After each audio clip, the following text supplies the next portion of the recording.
საღამოშუდობის ეს გადაცემა 360 გრადუსია, მე მისი წამყვანი ემა ტუხიაშვილი.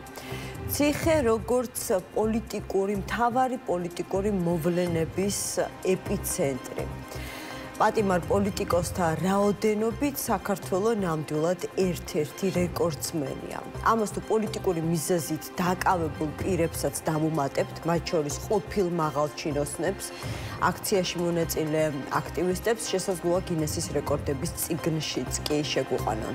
და ეს ჩვენი მაქსიმუმი არ არის. ამ ტემპით თუ გაგრძელდა საქმეების გამოძიება, ახალი პოლიტიკური მოძრაობა სწორედ საპატიმროდან შეიძლება დაიწყოს. მაგალითად, პირობითი სახელით ციხის პოლიტიკა.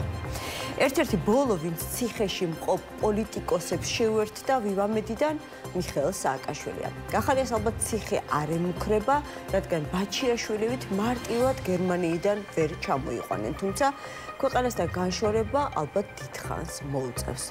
მილიონიანი გირაო აქვთ გადასახდელი ხაზარაძე ჯაფარიძეს, რომ ისევ გისოსებს მიღმა არ ამოხონ თავი.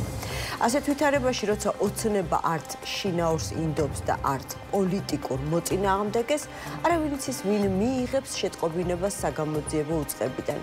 დღეს მითხრა ერთ-ერთმა ყოფილმა მაღალჩინოსანმა ისეთი დრო დგება, როცა შესაძლოა ხელისუფლებამ ადამიანს ნებისმიერი რამ დააბრალოსო. ის ვისაც გუშინ გმირს ეძახდნენ, ხვალ შესაძლოა განსასჯელის სკამზე მათივე ხელით აღნიშნეს.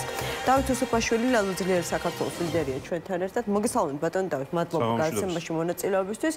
რამდენიმე მთავარი თემა მაქვს, მაგრამ გვაქვს ასე ვთქვათ დღეს და მინდა ორი გამოვყო აქედან. ერთი რომ ერთ საქმეზე გახარიას უკვე დაუსწრებლად შეუფარდეს პატიმრობა, მეორე საქმის განხილვა ახლა მიმდინარეობს და ალბათ აქაც ამ შემთხვევაშიც პატიმრობა იქნება გამოყენებული მის წინააღმდეგ, შემდგომ უკვე არის პროცედურები, რომლის თანახმადაც მოკლედ მასზე უნდა გამოაცხადონ ძებნა.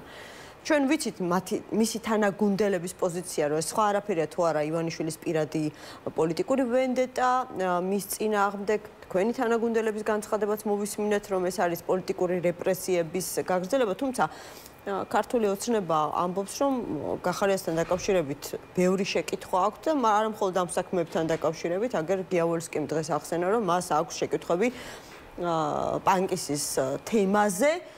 უკითხავს კიდეც პირადად გახარიასთვის თუ რატომ აცემინა მაშინ პოლიციელები აქციის მონაწილეებს და ამაზე პასუხები ვერ მივიღეო. თქვენ ეთანხმებით თუ არა ამ შემთხვევაში, როგორც გახარიას თანაგუნდელების მოსაზრებას, რომ არანაირი შეკითხვები არ შეიძლება სამართლებრივი არსებობდეს გახარიასთან მიმართებაში და ის რაც ხდება, არის მხოლოდ და მხოლოდ პოლიტიკური შურისძიება. დავიწყოთ იმით, რომ ოცნების ყველა ის წარმომადგენელი, რომელიც ამ ეპიზოდების დროს იკავებდა იმ თანამდებობებს, რასაც იკავებდა და ახლა სხვანაირად ჭიკჭიკებენ, როგორც მინიმუმ ამ საქმის თანამონაწილეები არიან და როგორც მინიმუმ დანაშაულის დაფარვაში აქვთ მიღებული მონაწილეობა. ეს ერთი. თუ აქ დანაშაულია. ამიტომ ახლა რომ დაეწყებიან ხოლმე ასე სიმაღლის მიხედვით და ესე პოლიტიკურად რაღაცა ხელს რა იქნევს, რომ ეხლა ამას ვერჩით. ამასობაში სხვებზე ნათქვამია ამას არ ვერჩით. რაც არ უნდა ჩაიდინოს ფარცხალაძემ, ჯერ არ ვერჩი, ეს ჩემი კაცია. ეხლა აღარ არის ჩემი კაცი, აბა გაიხსენეთ რეები ჩაიდინა იმან, გახარია რას ლაპარაკობთ მასზე დგას სახელმწიფო. ხმა არ გავიგოთ მასზე და გადაეფარეთ ყველა, იგივე გარიბაშვილს და ყველა. აღარ მომწონს ახლა ეს კაცი, აბა მიდი და ამოქეკეთ ყველაფერი და თუ კი რამე უთქვამს წლების განმავლობაში მედიას, ჟურნალისტებს, ოპოზიციას, არასამთავრობოებს, მოქალაქეებს, ამა თუ მინისტრზე, დაუგებელ გზებზე, ჩანგრეულ ხიდებზე, ვერაშენებულ მაგისტრალებზე და ასე შემდეგ და ჩვენს თვალწინ ხდებოდა იმ ფულების მოპარვა და თქვენს თვალწინ მაშინ არა ახლა შეიძლება. ამიტომ ეს ყველანი მათ ვურჩევ, ახლავე დაიწყონ ზრუნვა იმისთვის, რომ კვალიფიციური ადვოკატები აიყვანონ, რაც უფრო მათ შევლენ ამ საქმეებში, ღარიბაშვილის საქმე იქნება თუ გახარიას საქმე იქნება თუ ბაჩიაშვილის საქმე იქნება თუ სხვა საქმეები, თავიანთვის მოამზადებენ საბრალდებო დასკვნას. ეს ერთი, ახლა მეორე. გახარიას ახლა რისთვისაც წინასწარ პატიმრობას უფარდებენ და რა ბრალით წაუყენეს. როდის მოხდა ეგ ამბები, მოდი ერთად გავიხსენოთ. 2019-ში. 5-6 წელია გასული, ხო? ორივე ეპიზოდიდან. ჩორჩანა და რუსთავის ამბავი. 20 ივნისი. კი ბატონო. ახლა მე მინდა ეს კითხვა დავსვა აი, არ ვიცი, სკოლის მეხუთე, მეექვსე კლასის მოსწავლეებისთვის, ვისაც რაღაცები წარმოდგენა აქვს უკვე. დანაშაული სასჯელი გამოძიება ზოგი დეტექტიურ ფილმს უყურებს. 5 წელი რას ეძებდა პროკურორი? 5 და 6 წელი რის გარკვევას მოანდომეს. ჩორჩანა მოხდა პირდაპირ ეთერში. 20 ივნისი მოხდა პირდაპირ ეთერში. ხო? აქ რამე საიდუმლო ის ხო არ იყო დოკუმენტები და მათი ამ კორუფციული სქემებივით ვიღაცას წინს აწერდა. ყველაფერი ღიად ხდებოდა, ხო? და 5 წლის განმავლობაში რას იძიებდნენ? დღეს რატო მოხდა ეს ამბავი? ცოტა უცნაური იქნებოდა ხა გახარია შემდეგ პრემიერა დააწინაურეს ან არ უნდა დაეწინაურებინა და მის წინააღმდეგ საქმე გამოძიება უნდა დაწყებულიყო ან მაშინ გამოდის რომ რაღაცები როგორც მის თანაგუნდელს აპატიეს ან მართლაც ისია როგორც ვრცელდება ინფორმაცია რომ რეალურად რაზეც გახარია სხვათა შორის ჩემთვის შეიძლება გაუგებარია გარკვეული მიზეზების გამო არ მაქვს ასეთი გამოცდილება, მოკლედ რაც გახარია დღემდე ბოლომდე არ საუბრობს, რეალურად ის გასცემდა თუ არა ერთპიროვნულად გადაწყვეტილებას, რეზინის წყები უნდა გამოეყენებინათ, ასე ვთქვათ, შემსადენი გაზი თუ ყველაფერი ერთდროულად.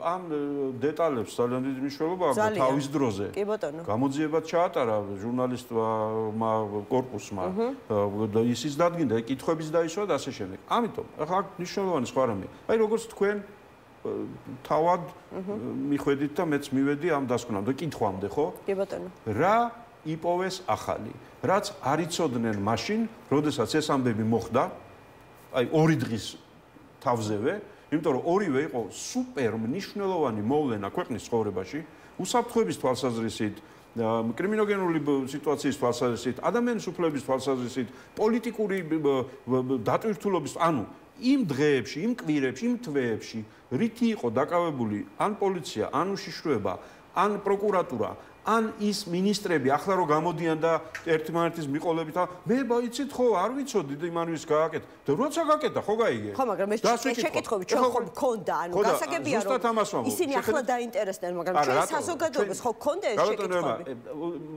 მაცალეთ, უყურეთ, ესე იგი დღეს ერთადერთი კითხვაა დასასმელი. ეხლა დღეს მაშინ რასაკეთებდით? თუ რამე იყო, რატომ ვერ და არ დაინახეთ? თუ არ და ვერ დაინახეთ, მაშინ ეს არის თქვენი მართლმსაჯულება და ამაზე ამბობთ, რომ ეს არ არის პოლიტიკური დევნა. აბა რა არის მაშინ? და თუ მაშინ არ და ვერ დაინახეთ, 5 წლის მერე როგორ დაინახეთ და ახლა ანუ საქმე რაშია?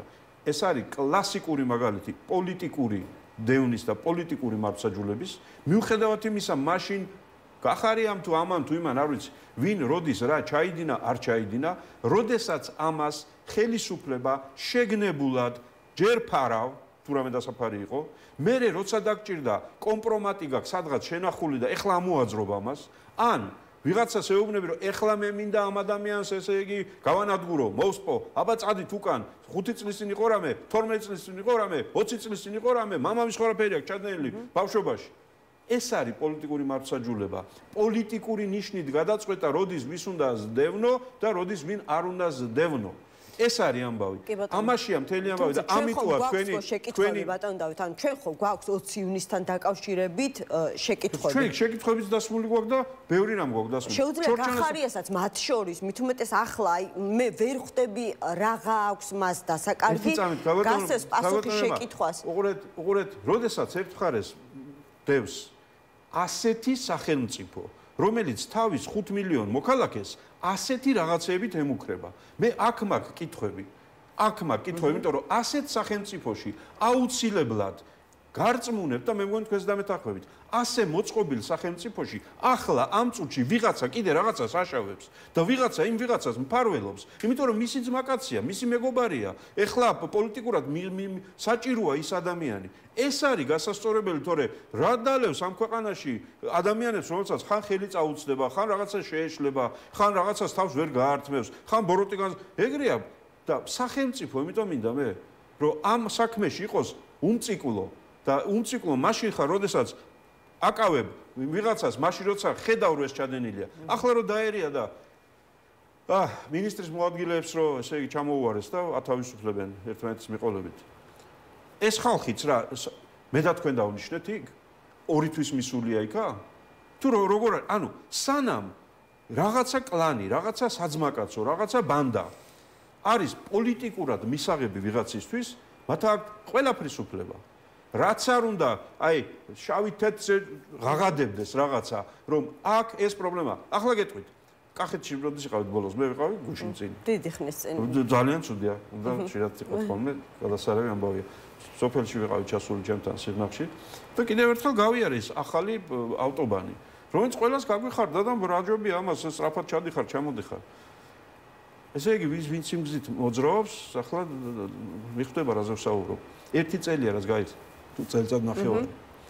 გზაზე მიდიხარ და ყოველ 100 მეტრში უკვე ატყობ, ესე იგი, ჯერ უკვე სამუშაოები მიდის, რაღაცას თხრიანი და ხელახლა აგებენ. იქ მე რაღაცას იმას ასხავენ რაღაცასო ცოტა გამაგდეს და თელი მონაკვეთები. ხო და მით უმეტეს არ რომ დაინტერესდნენ, ან თქვენ ხა გარკვეული მინიშნება მიეცით, არ ვიცი ხა სწავლობენ თუ არა კონკრეტულად აი ამ ავტობანს. მეორე ფაქტი, აეროპორტში უფრო ხშირად მოდიხარ, ვიდრე ხო ხას ვიყავ. რამდენი წელია აი ეს აეროპორტის გზის შუაში ის რომ ბორდიურები და იქ რო თეთრი ქვიშა ჩაყარეს, მერე გარეცხეს, მერე ბალახი ამოვიდათ, მერე რაღაცა და მე რამდენი ჯერზე იქ რაღაცა ხდება. ანუ რისი თქმა მინდა? ახლა ამ კონკრეტულ გზასთან დაკავშირებით, თბილისთან დაკავშირებით, მოვა დრო ვინმე თბილისის მერის, რომელსაც ესე იგი უნდა ამოუქეკონ მერე და იმ ბორდიურებსაც გაცემული ნებართვები, აშენებული თუ დანგრეული სახლები, არასწორად და ასე შემდეგ, სოციალური დახმარებები გაცემული ასე ის და ამ ყველაფერს ამოკრეფენ. ხო და ეხლა პრობლემა ამ შემთხვევაში არის არა კახა კალაძე, არამედ სისტემა, რომელიც ასეთ მოვლენებს შობს, ამ მან მისცა ასპარეზი ვინმე ღარიბაშვილს, ვინმე არ ვიცი სხვაებს ვიღაცებს და სახელმწიფო სისტემა, რომელიც ამად გასახანს აძლევს. აი აქ მაქვს კითხვები და ეს კითხვები უნდა რაც შეიძლება შვიდად, წყნარად, ყოველგვარი პოლიტიკური შეფერილობის გარეშე ყველა მოქალაქემ გაითავისოს და გაიაზროს. რასთან გვაქვს საქმე? და ასე ქვეყანა აშენდება? და ამის შედეგი ხომ არ არის ის გასაიდუმლებული შეთანხმება იმ არაბულ კომპანიასთან, რომელიც ჯერ სხვა კომპანიას გვისახელებდნენ, რომ ვითომ ის მოდისო, მე გავარკვიეთ, რომ ის არ მოდის, სხვა მოდის. და გასაიდუმლებული ხელშეკრულება, რომელთაც უნდა აყვავდეს თუნდაც ეს ქვეყანა და ჩვენ არ გვაქვს უფლება ვიცოდეთ რა წერია შიგ. და კითხვები რომ ისმება, ამაზე გაღიზიანებული გადარეულები გადმოდიან აქეთ შეტევებზე და რაღაცეებზე. და მათი, ესე იგი, პროპაგანდისტები უკვე იქამდე მივიდნენ და მე მინდა ეს ვინც გვისმენს და ვინცაც კიდე რამე შეეჭვეპარება, ამაზე დაფიქრდნენ. მათი პროპაგანდისტები რა იმას იშველიებენ, რომ არაბები 300 წელი იყვნენ თბილისშიო და მე რა მოხდაო რა ხო ვერ გადაგვაგვარესო. და ევროპაში თუ ჩახვალთ უვიზოთ და ევროპასთან გექნებათ კავშირი, თურმე ამითი ქართველობას დავკარგავთ.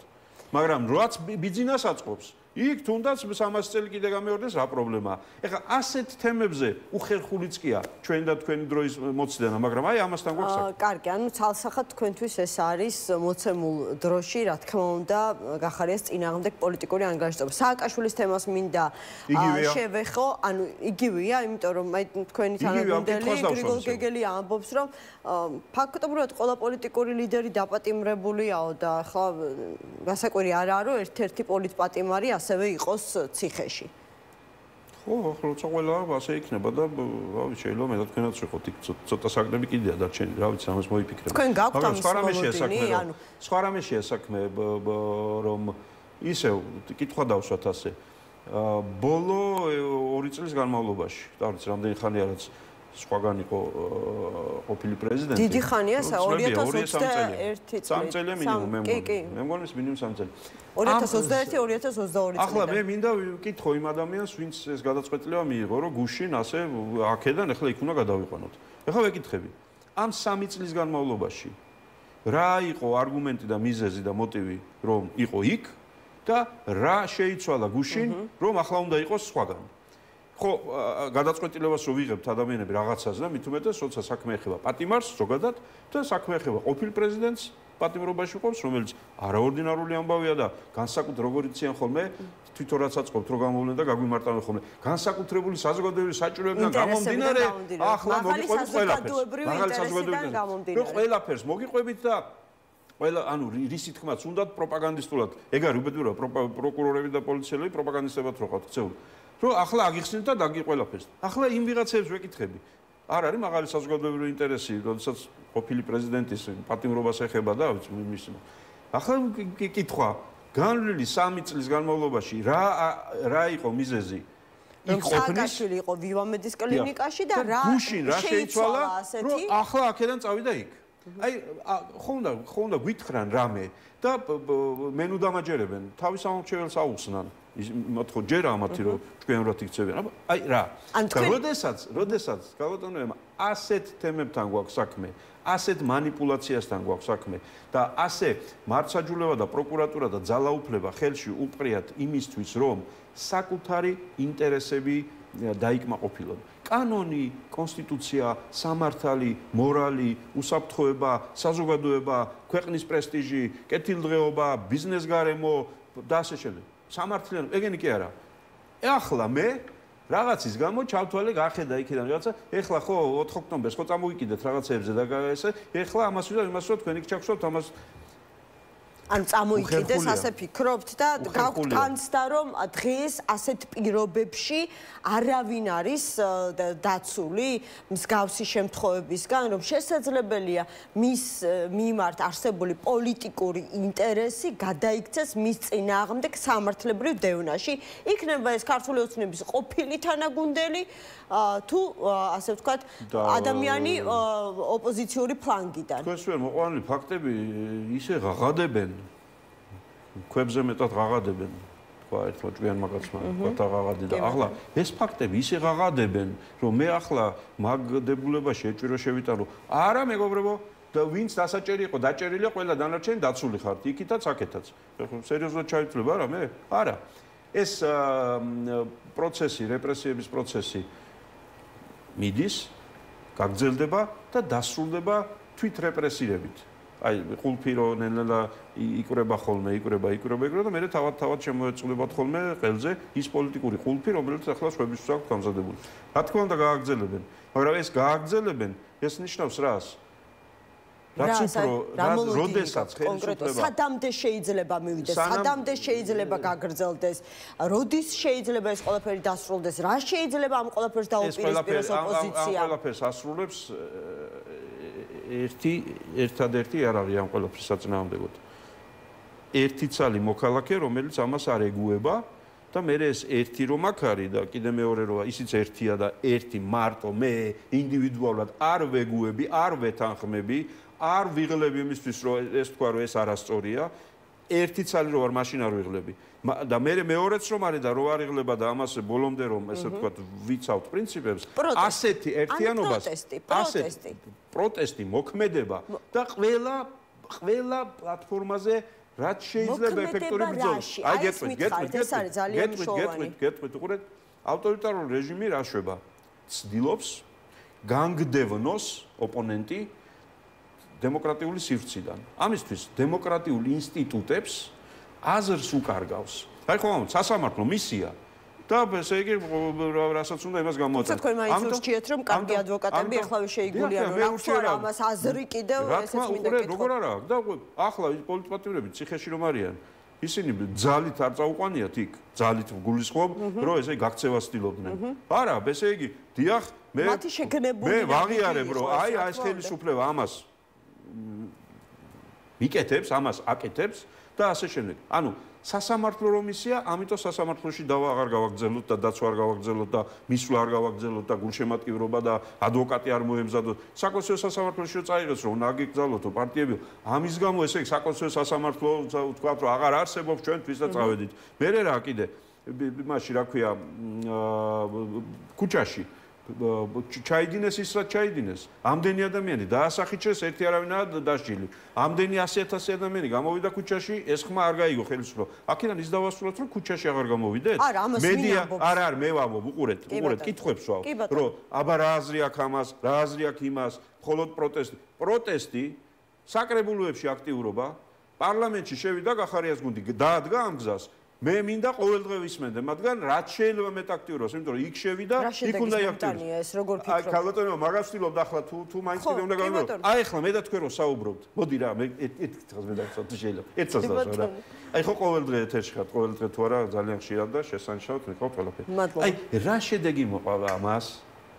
ხო, აქვს შედეგი გამოხმაურება ძალიან ბევრი ადამიანის ალბათ სათქმელს ვამბობ, ძალიან ბევრი ადამიანის გულის ტკივილს ვახმოვანებ. გადასარევი, აბა პოლიტიკოსის დანიშნულება სხვა რა არის? პარლამენტში იქნება საკრებულოში. 59-ის თუ 69 დეპუტატის მიერ გაჟღერებული ხმა. გავიგე, ხო და ყველამ რა გზაც აირჩია. მომრჩევლის პარლამენტში. ბატონო, თქვენ ხო პარლამენტში არ შეხვედით? აქ დარჩი, ხო?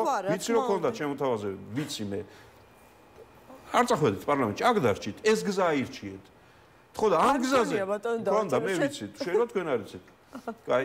შეიძლება ფიქრობდა ვიღაცა ჩემი. კაი, მაგრამ უყურეთ, თქვენი პროფესიით, თქვენი ინსტრუმენტით ემსახურებით ამ საქმეს. საკრებულოს წევრი ჩვენები ვინ შევიდნენ ახლა 59 საკრებულოში. იქ ცდილობენ ამას ანტიკორუფციული საკითხები და ასოც კიდე სხვა რამებს გააკეთებენ. ქუჩაში უნდა გავიდეთ და ქუჩაში უნდა ვიყოთ. სასამართლოში უნდა ვიაროთ, უცხოეთში უნდა ვიაროთ. ის თითოეული მოქალაქის აქტივობა რომ თქვი, ეს არის სუპერ მნიშვნელოვანი. ეს ანგრევს ავტორიტარიზმს. ეს არის ის იმ ტიპის ქსელი, ახლა იმას რომ გვაბრალებენ თუ კი ვინმე სადმე ზურა ჯაფარიძემ კარგი პოსტი დადო, ხო? ხო, აი deep state-ი შემომიყვანეთ აქო და ასე შემდეგ.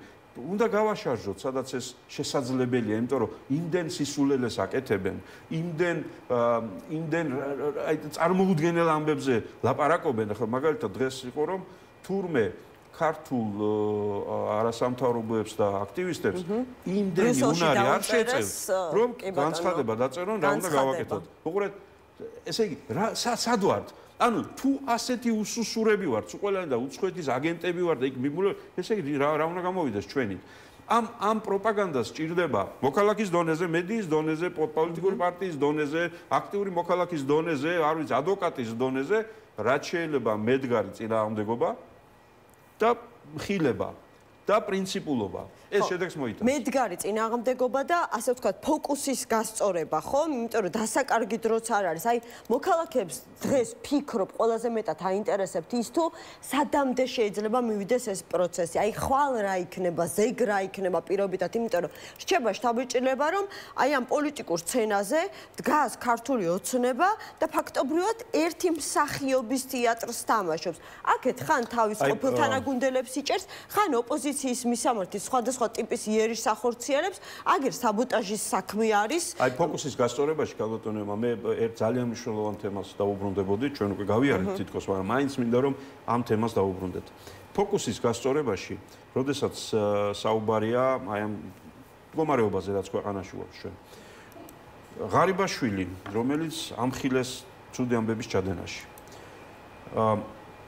და ერთი მხრივ ჩვენ რა უნდა ფოკუსი აგერ ღარიბაშვილია და და როგორი ყოფილხარ ხო ამბობდით რომ ასეთი ყავი შენ რა ცუდი კაცი ყოფილი ეს რეები ჩაგიდა და ეს არ არის სწორი ფოკუსი. ფოკუსი სხვა რამეა. ღარიბაშვილი სანამ თანამდებობაზე იყო ერთხელ მეორედ მესამედ იქ და იქ. როგორ გახდა ეს შესაძლებელი? როგორ ხდებოდა რომ უახლოესი ადამიანი იმ უზენაესი მმართველის საპატიო თავმჯდომარის და ქართველი აიათოლასი. ყველაფერზე რომ ესე იგი მას ეკითხებიან. როგორ გახდა ეს შესაძლებელი, რომ წლების განმავლობაში და ფაქტობრივად 10 წლების განმავლობაში ეს ადამიანი და მისი გარემოცვა იმას აკეთებდა, რასაც ახლა კობახიძე გვიყვება. უყურეთ, ფოკუსი აქ არის გასასწორებელი. როგორც კი ჩვენ გადავიტანთ კითხვებს, გახარია მის ჩაიდინა, ეს ტყვია უნდა ესრო, ეს ტყვია უნდა ესრო. ეს კითხვები ჩვენ თავის დროზე დავსვით და კითხვები სწორად არის დასმული თავის დროზე. ახლა ფოკუსი იქ არის, რომ მაშინ 5 წლის წინ რა ვერ დაინახე და დღეს რა დაინახე და თუ ასეთი ხარ შენ, მე უკვე აღარ მაინტერესებს რა ქვია, ოცნება ქვია, ეს ქვია. შენ სწორედაც რომ სახელმწიფოს ანგრევ, შენი გაკეთებული საქმე ამ ხალხს ვერ მოხმარდება, იმიტომ რომ აი ასეთი ხარ. ანუ ფოკუსის გასწორებაში, როდესაც ერთი ადამიანის უფლებაც კი იქნება ისე უხეშად დარღვეული, როგორც კადრებში თელმა მსოფლიომ ნახა. აი ჟურნალისტი, თქვენი კოლეგა, უკანდა რომ მოადგებიან და სასიკვდილო იმას რო უტარებს, მარკუს და რაღაც უბედური. არ ვიცი, კადრები ამას რომ აკეთებს ფორმიანი ადამიანი, სახელმწიფოს წარმომადგენელი და მე სახელმწიფო ამის გამოსარკვევად, ვინ იყო რა მოხდა, რომ არაფერს არ გააკეთებს. აი ეს არის ფოკუსი. აქ არის ეს მთავარი პრობლემა. და არა იმ იწილო-ბიწილოში, ოპოზიციაში, იმან ეს თქვა, ამან ეს უპასუხა, ის კიდე ასეთია, ის კიდე ესეთია. ერთობა ჩვენ ძალიან ხშირად ეს ქართველი სენი ვიცი გადავაცილეთ ერთსაც არა არ გადავაცილეთ ერთობას შევეხეთა და ძალიან საინტერესო თემა თქვენ იყავით ანუ ლელო შეიძლება ითქვას ერთ-ერთი აპოლოგეტი ამისა რომ აი მოდი გავაკეთოთ გარკვეული ტიპის ერთობა ხან პირობითი სახელი მოუფიქრეთ რაღაცა სახალხო პარლამენტი მერე მზად იყავით სხვას შემოეთავაზებინა რაღაცა გარკვეული კონფიგურაცია კოორდინაციისა და სადაც გექნებოდათ ერთად გადაწყვეტილების მიღების შესაძლებლობა მსჯელობა საფუძველზე ვერაფრით ვერ შედგა რაღაც გარკვეული ტიპის ერთობა. ეხლა თითქოს რაღაცა კონტურები გამოისახა, გუშინ თამარ ჩერგველეშვილი იყო ჩემი გადაცემის სტუმარი და მან ვითხრა რომ გარკვეული ოპოზიციური შვიდეული შეიქმნა, სადაც არც ნაციონალური მოძრაობა, არც გახარია და არც თქვენ ხართ იმ განსხვავებით რომ თქვენთვის ჯერ კიდევ ლელოსთვის ამ შემთხვევაში არსებობს ღია კარი, ოღონდ თუ თქვენ გაითავისებთ რომ არ შეიძლება ასე ვთქვათ ავტორიტარული მეთოდებით ზოგადად პოლიტიკური პარტიის მართო თუ კი ის დემოკრატიულ პრინციპებს ეფუძნება. თავისებთ მაგას? კი ბატონო. თამარმა შემოგითვალა თუ თქვენი კითხვა? თამარმა შემოგითვალა, თქო მე რა უფლება მაქვს ანუ ამ შემთხვევაში ან რაღაცა შეთავაზება გავაკეთო და კითხვა ჩვენ გავაგზავნოთ საუბარი კი ბატონო. ხო და არ ვიცი შეხვალთ თუ არა ამ ღია კარში, მაგრამ თქვენ როცა ამბობთ რომ აი ოპოზიციას შეუძლია დღეს წესრიგის შექმნა, როგორ, რანაირად, ერთად თუ ცალ-ცალკე? პირველი, ერთობა. ეს საკითხი, რომელიც ესე იგი არის ცენტრალური საკითხი და სწორია რომ ცენტრალური საკითხი. მე მგონია და ჩვენ მგონია რომ აქ ხშირად რაღაცა ცოტა ფოკუსი გვაქვს ხოლმე გასასწორებელი ყველას. ერთობა მაშინ არის ძლიერი და მაშინ შედგება, როდესაც ერთობა არის რაღაცის გარშემო. და არ ვცდილობთ და ვწვალობთ იმაზე, რომ ვიღაცეები მოგვეწონოს ამ ერთობაში. ყველა მცდელობა დღემდე, ეს დღემდე მარტო ამ ბოლო წელს არ გულისხმობ. რაღაცა 35-17 წელია, რაც უბრალოდ ხედავ ამ პროცესებს. თუ კი რამე მცდელობა ერთობის ჩაშლილა, ეს იმიტომ, რომ ადამიანები იწყებენ ერთმანეთის მოწონების მცდელობას. და მე რო ვერ მომეწონება ვიღაცა, მე ერთობა ეს დაუშვებელია.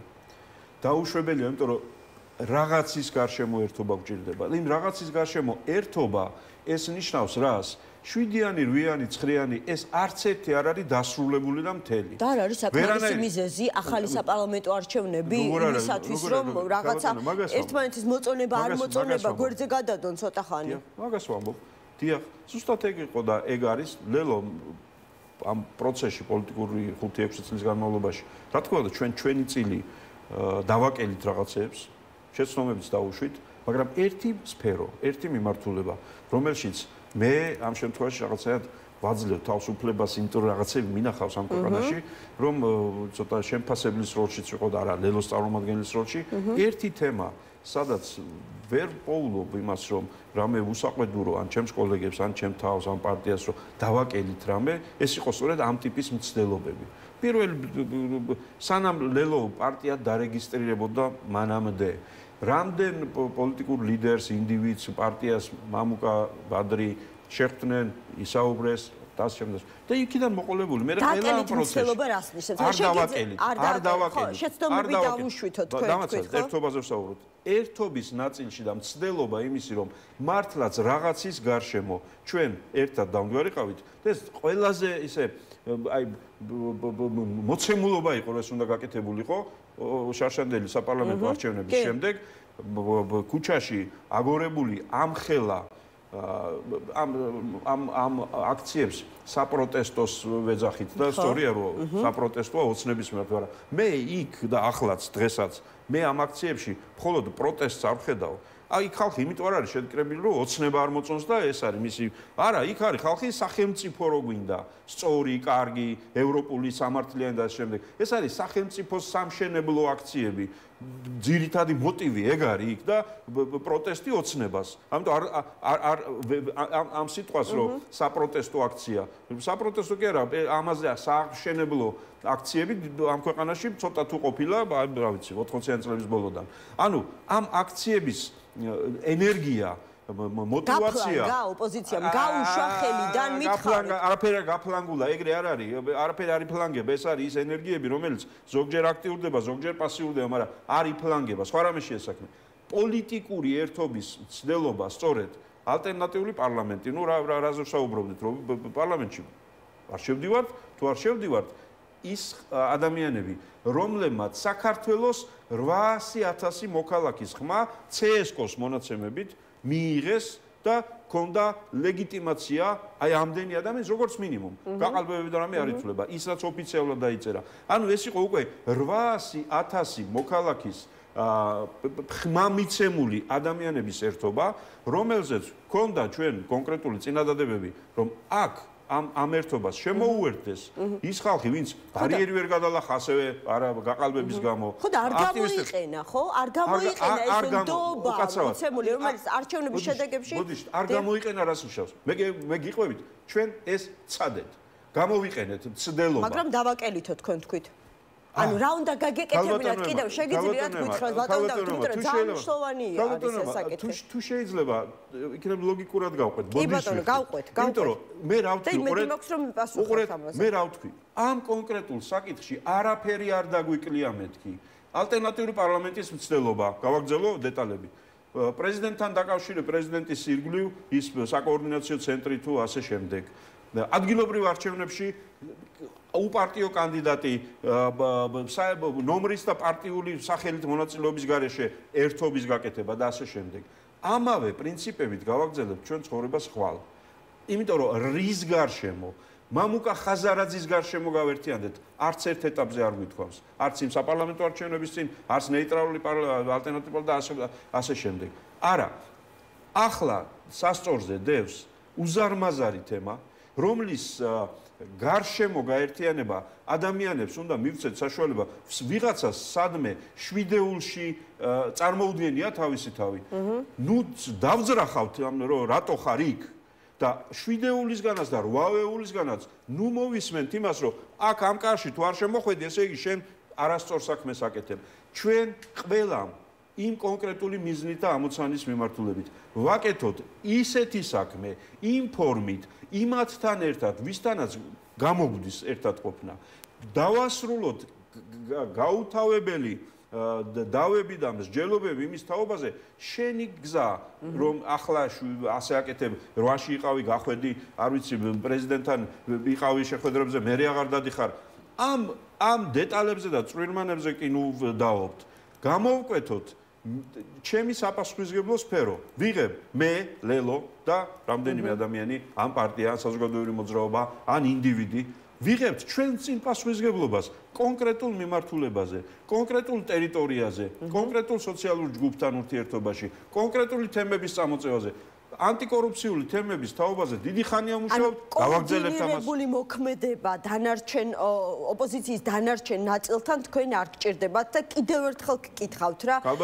კოორდინაცია არ დაგვიკლია რომ ერთობა შემდგარიყო მაშინ აი შეცდომები სად იყო დაშვებული იმიტომ რომ ბოლო პერიოდში ხო არის ეს რაღაცა შეცდომების აღიარების ტენდენცია გახარია თქვენ შეცდომა იყო პარლამენტში არ შესვლა ადგილობრივი არჩევნების თაობაზე ლელო ძალიან გვიან დააფიქსირა თავისი პოზიცია და თავისი ხედვა. ძალიან დიდხანს გაგრძელდა საუბრები, კონსულტაციები პოლიტიკურ პარტიებთან, პრეზიდენტთან, აქტივისტებთან, აი საპროტესტო და სააღშენებლო მოძრაობას ვეძახი, იმ აქტივისტებთან. ძალიან დიდხანს გაიწელა ეს ასე ვთქვათ, საკონსულტაციო პერიოდი და ამან ჯამში გამოიწვია ის რომ მიეცა ხელისუფლებას საშუალება აეგორებინა ადგილობრივი არჩევნების და ზოგადად არჩევნების საწინააღმდეგო კამპანია და ამ გზით ჩემი აზრით ხელიდან იქნა გაშვებული ძალიან მნიშვნელოვანი ინსტრუმენტი არა ყველაფრის მოგვარების არამედ ქართული ოცნების ხელისუფლების მნიშვნელოვანი დაზიანების არ იყავით ალბათ ჩამოყალიბებული საბოლოოდ არჩევნებში მონაწილეობის საკითხთან დაკავშირებით ალბათ იყო რაღაც ორჭოფული პოზიცია ან ქონდათ ჯერ კიდევ რაღაცა შეთანხმების იმედი უკეთიცით როგორ იყო ჩვენთან საქმე თუ მე არ გეკითხებით ეს შეკითხვის ინტონაცია იყო კონსულტაციებს ასე ვატარებდით რომ მოდი ეს ერთად გავაკეთოთ გადაგებირებინათ თქვენს არაფერი გადაბირება მოდი და გადამიბიროს ვინმე სად აბა მიდი გადამიბირეთ აი მიდი რაც კიდევ შეეცადეთ გადამიბირეთ. პირდაპირ ეთერში ბატონო დავით. პირდაპირ ეთერში, ნებისმიერ გზით და საშუალებით აბა გადამიბარეთ. არ მგონია რომ არასწორი სიტყვა. ასე ვთქვათ ხელსაყრელი. არასწორი სიტყვა. არასწორი სიტყვა პოლიტიკაში. ხო, ამაზე საუბარი, ხო? ერთი ნაწილი იძახდა რომ მოდი ბოიკოტი, ერთად, მეორე ნაწილი იძახდა მოდი ერთობლივად არჩევნებში. ამას არ გაუშვებამ თემას. აუცილებლად. როგორც კი ამ პროცესებს დავარქმევთ ჩვენ გადაბირების მცდელობას, ეს რას ნიშნავს? რომ ცოცხალი თავით არავის არ გადაებირებინება.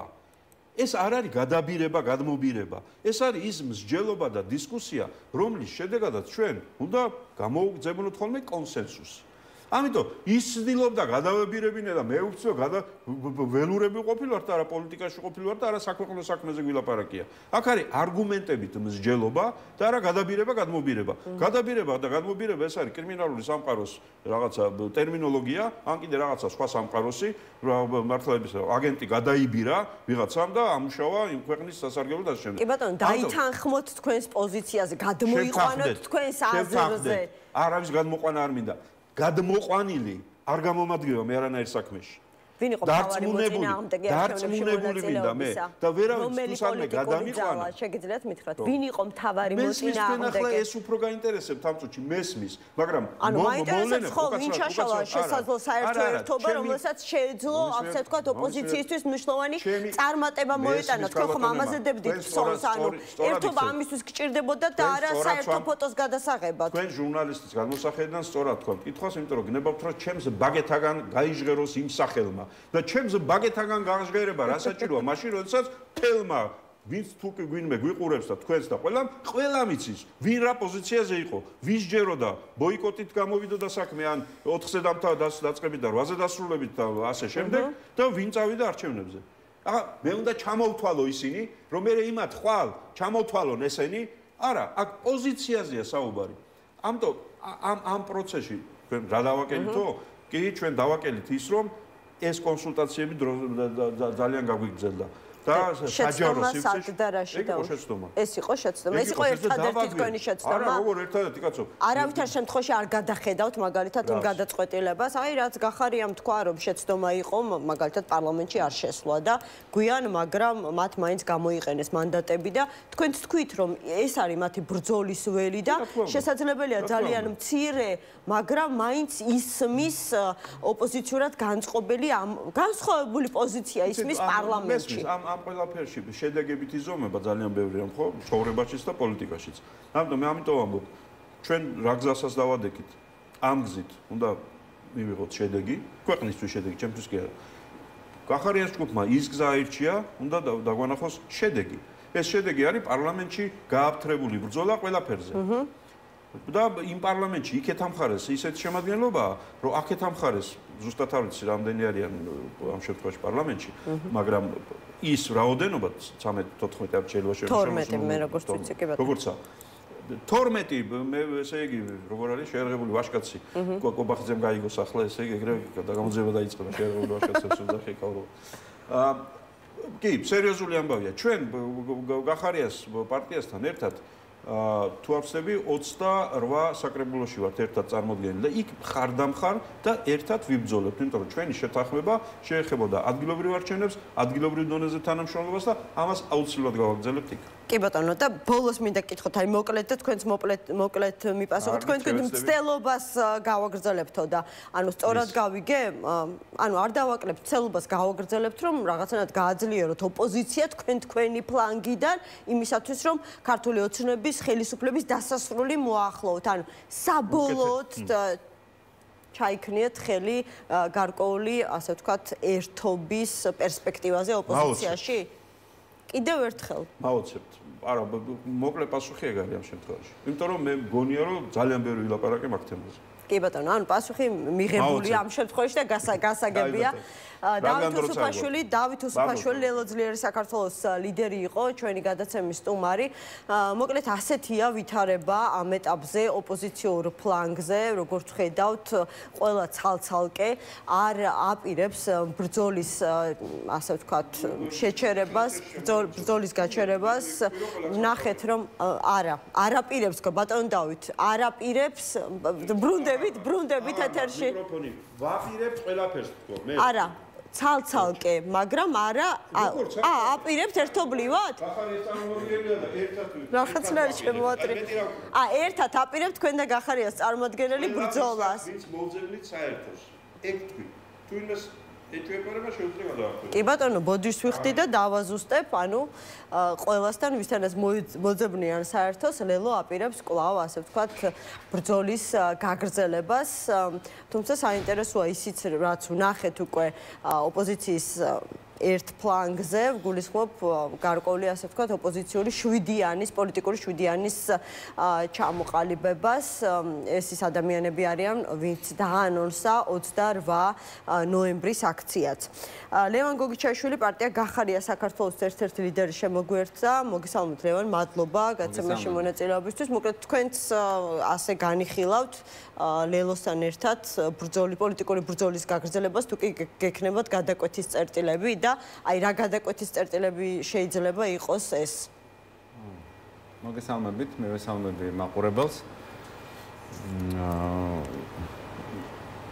პოლიტიკური პროცესი ძალიან დაზიანებული არის.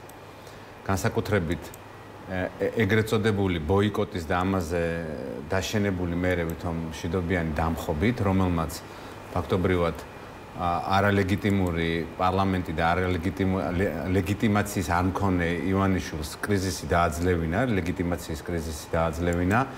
შესაბამისად, ის ადამიანები, რომლებიც ჩართულები იყვნენ აქტიურად ბოიკოტში და რომლებმაც მერე გამოიწვიეს ის მავნებლობა, რაც 4 ოქტომბერს მოხდა. როგორც ჩანს, ეს ადამიანები ისევ ვერაცნობიერებენ, არაცნობიერებენ თავის პასუხისმგებლობას, შესაბამისად, ამ ადამიანებთან განსაკუთრებით, ამ ადამიანებს თავის სახელი ქვია, ეხლა ნაციონალური მოძრაობის ნარჩენები არის, ეხლა თუ რაც არ უნდა 7 ეძახოთ, ეს ხალხი 2012 წლის 1 ოქტომბერს შეადგენდა სისხლიანი რეჟიმის ნაწილს და არანაკლებ სისასტიკით გამოირჩეოდნენ ვიდრე სააკაშვილი.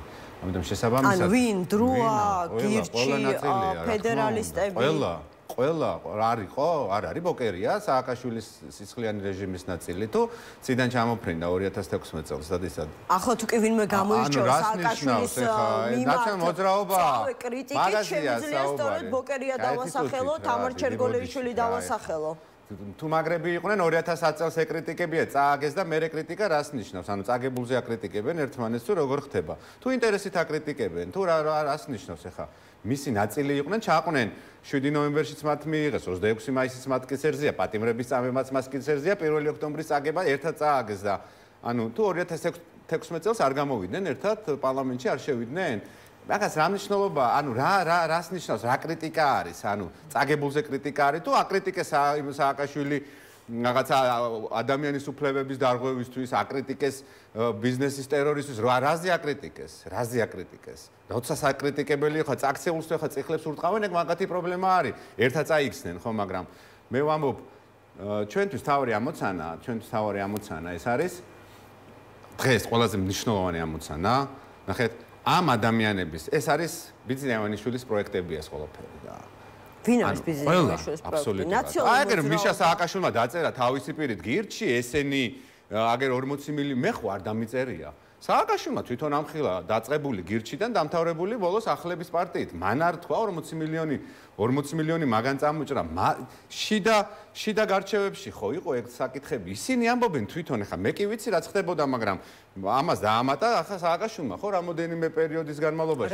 ბიძინა ივანიშვილის ამოცანა ყოველთვის ახლა როგორ წარმოგიდგენიათ აი ამ შვიდეულმა რა ელექტორალური წონა უნდა შეიძინოს, რომ ანუ არჩევნებით და სხვა რეალობაში ეს არის ელექტორალურ წონამდე ჯერ ძალიან შორია, მათი მიზანია რომ პროტესტი გაძლიერდეს. რა პროტესტი უნდა გაძლიერდეს? სალომე ზურაბიშვილიც მართთან ერთად არის. სალომე ზურაბიშვილის პრობლემა არის მათთან ერთად ყოფნა. ეხა ბოკერიასთან ერთად რო არის, მისი პრობლემა არის რა წონა უნდა აკრიფოს. ეხა ბოკერიასთან ერთად ყოფნით. ნუ კაი ჯანდაბას ეხა რაღაცა ამ ადამიანებზე ვსაუბრობთ. კი ბატონო, ვისაუბროთ, თქვენ დასვით კითხვა უბრალოდ მე ჩავთვალეს, სწორად პასუხი გამეცა.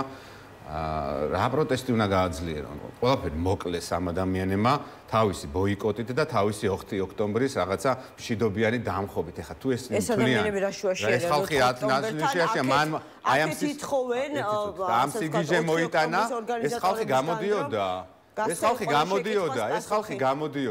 ხალხი გამოდიოდა და ადამიანებს 4 ოქტომბერს ეტპატიჟებოდა ქუჩაში.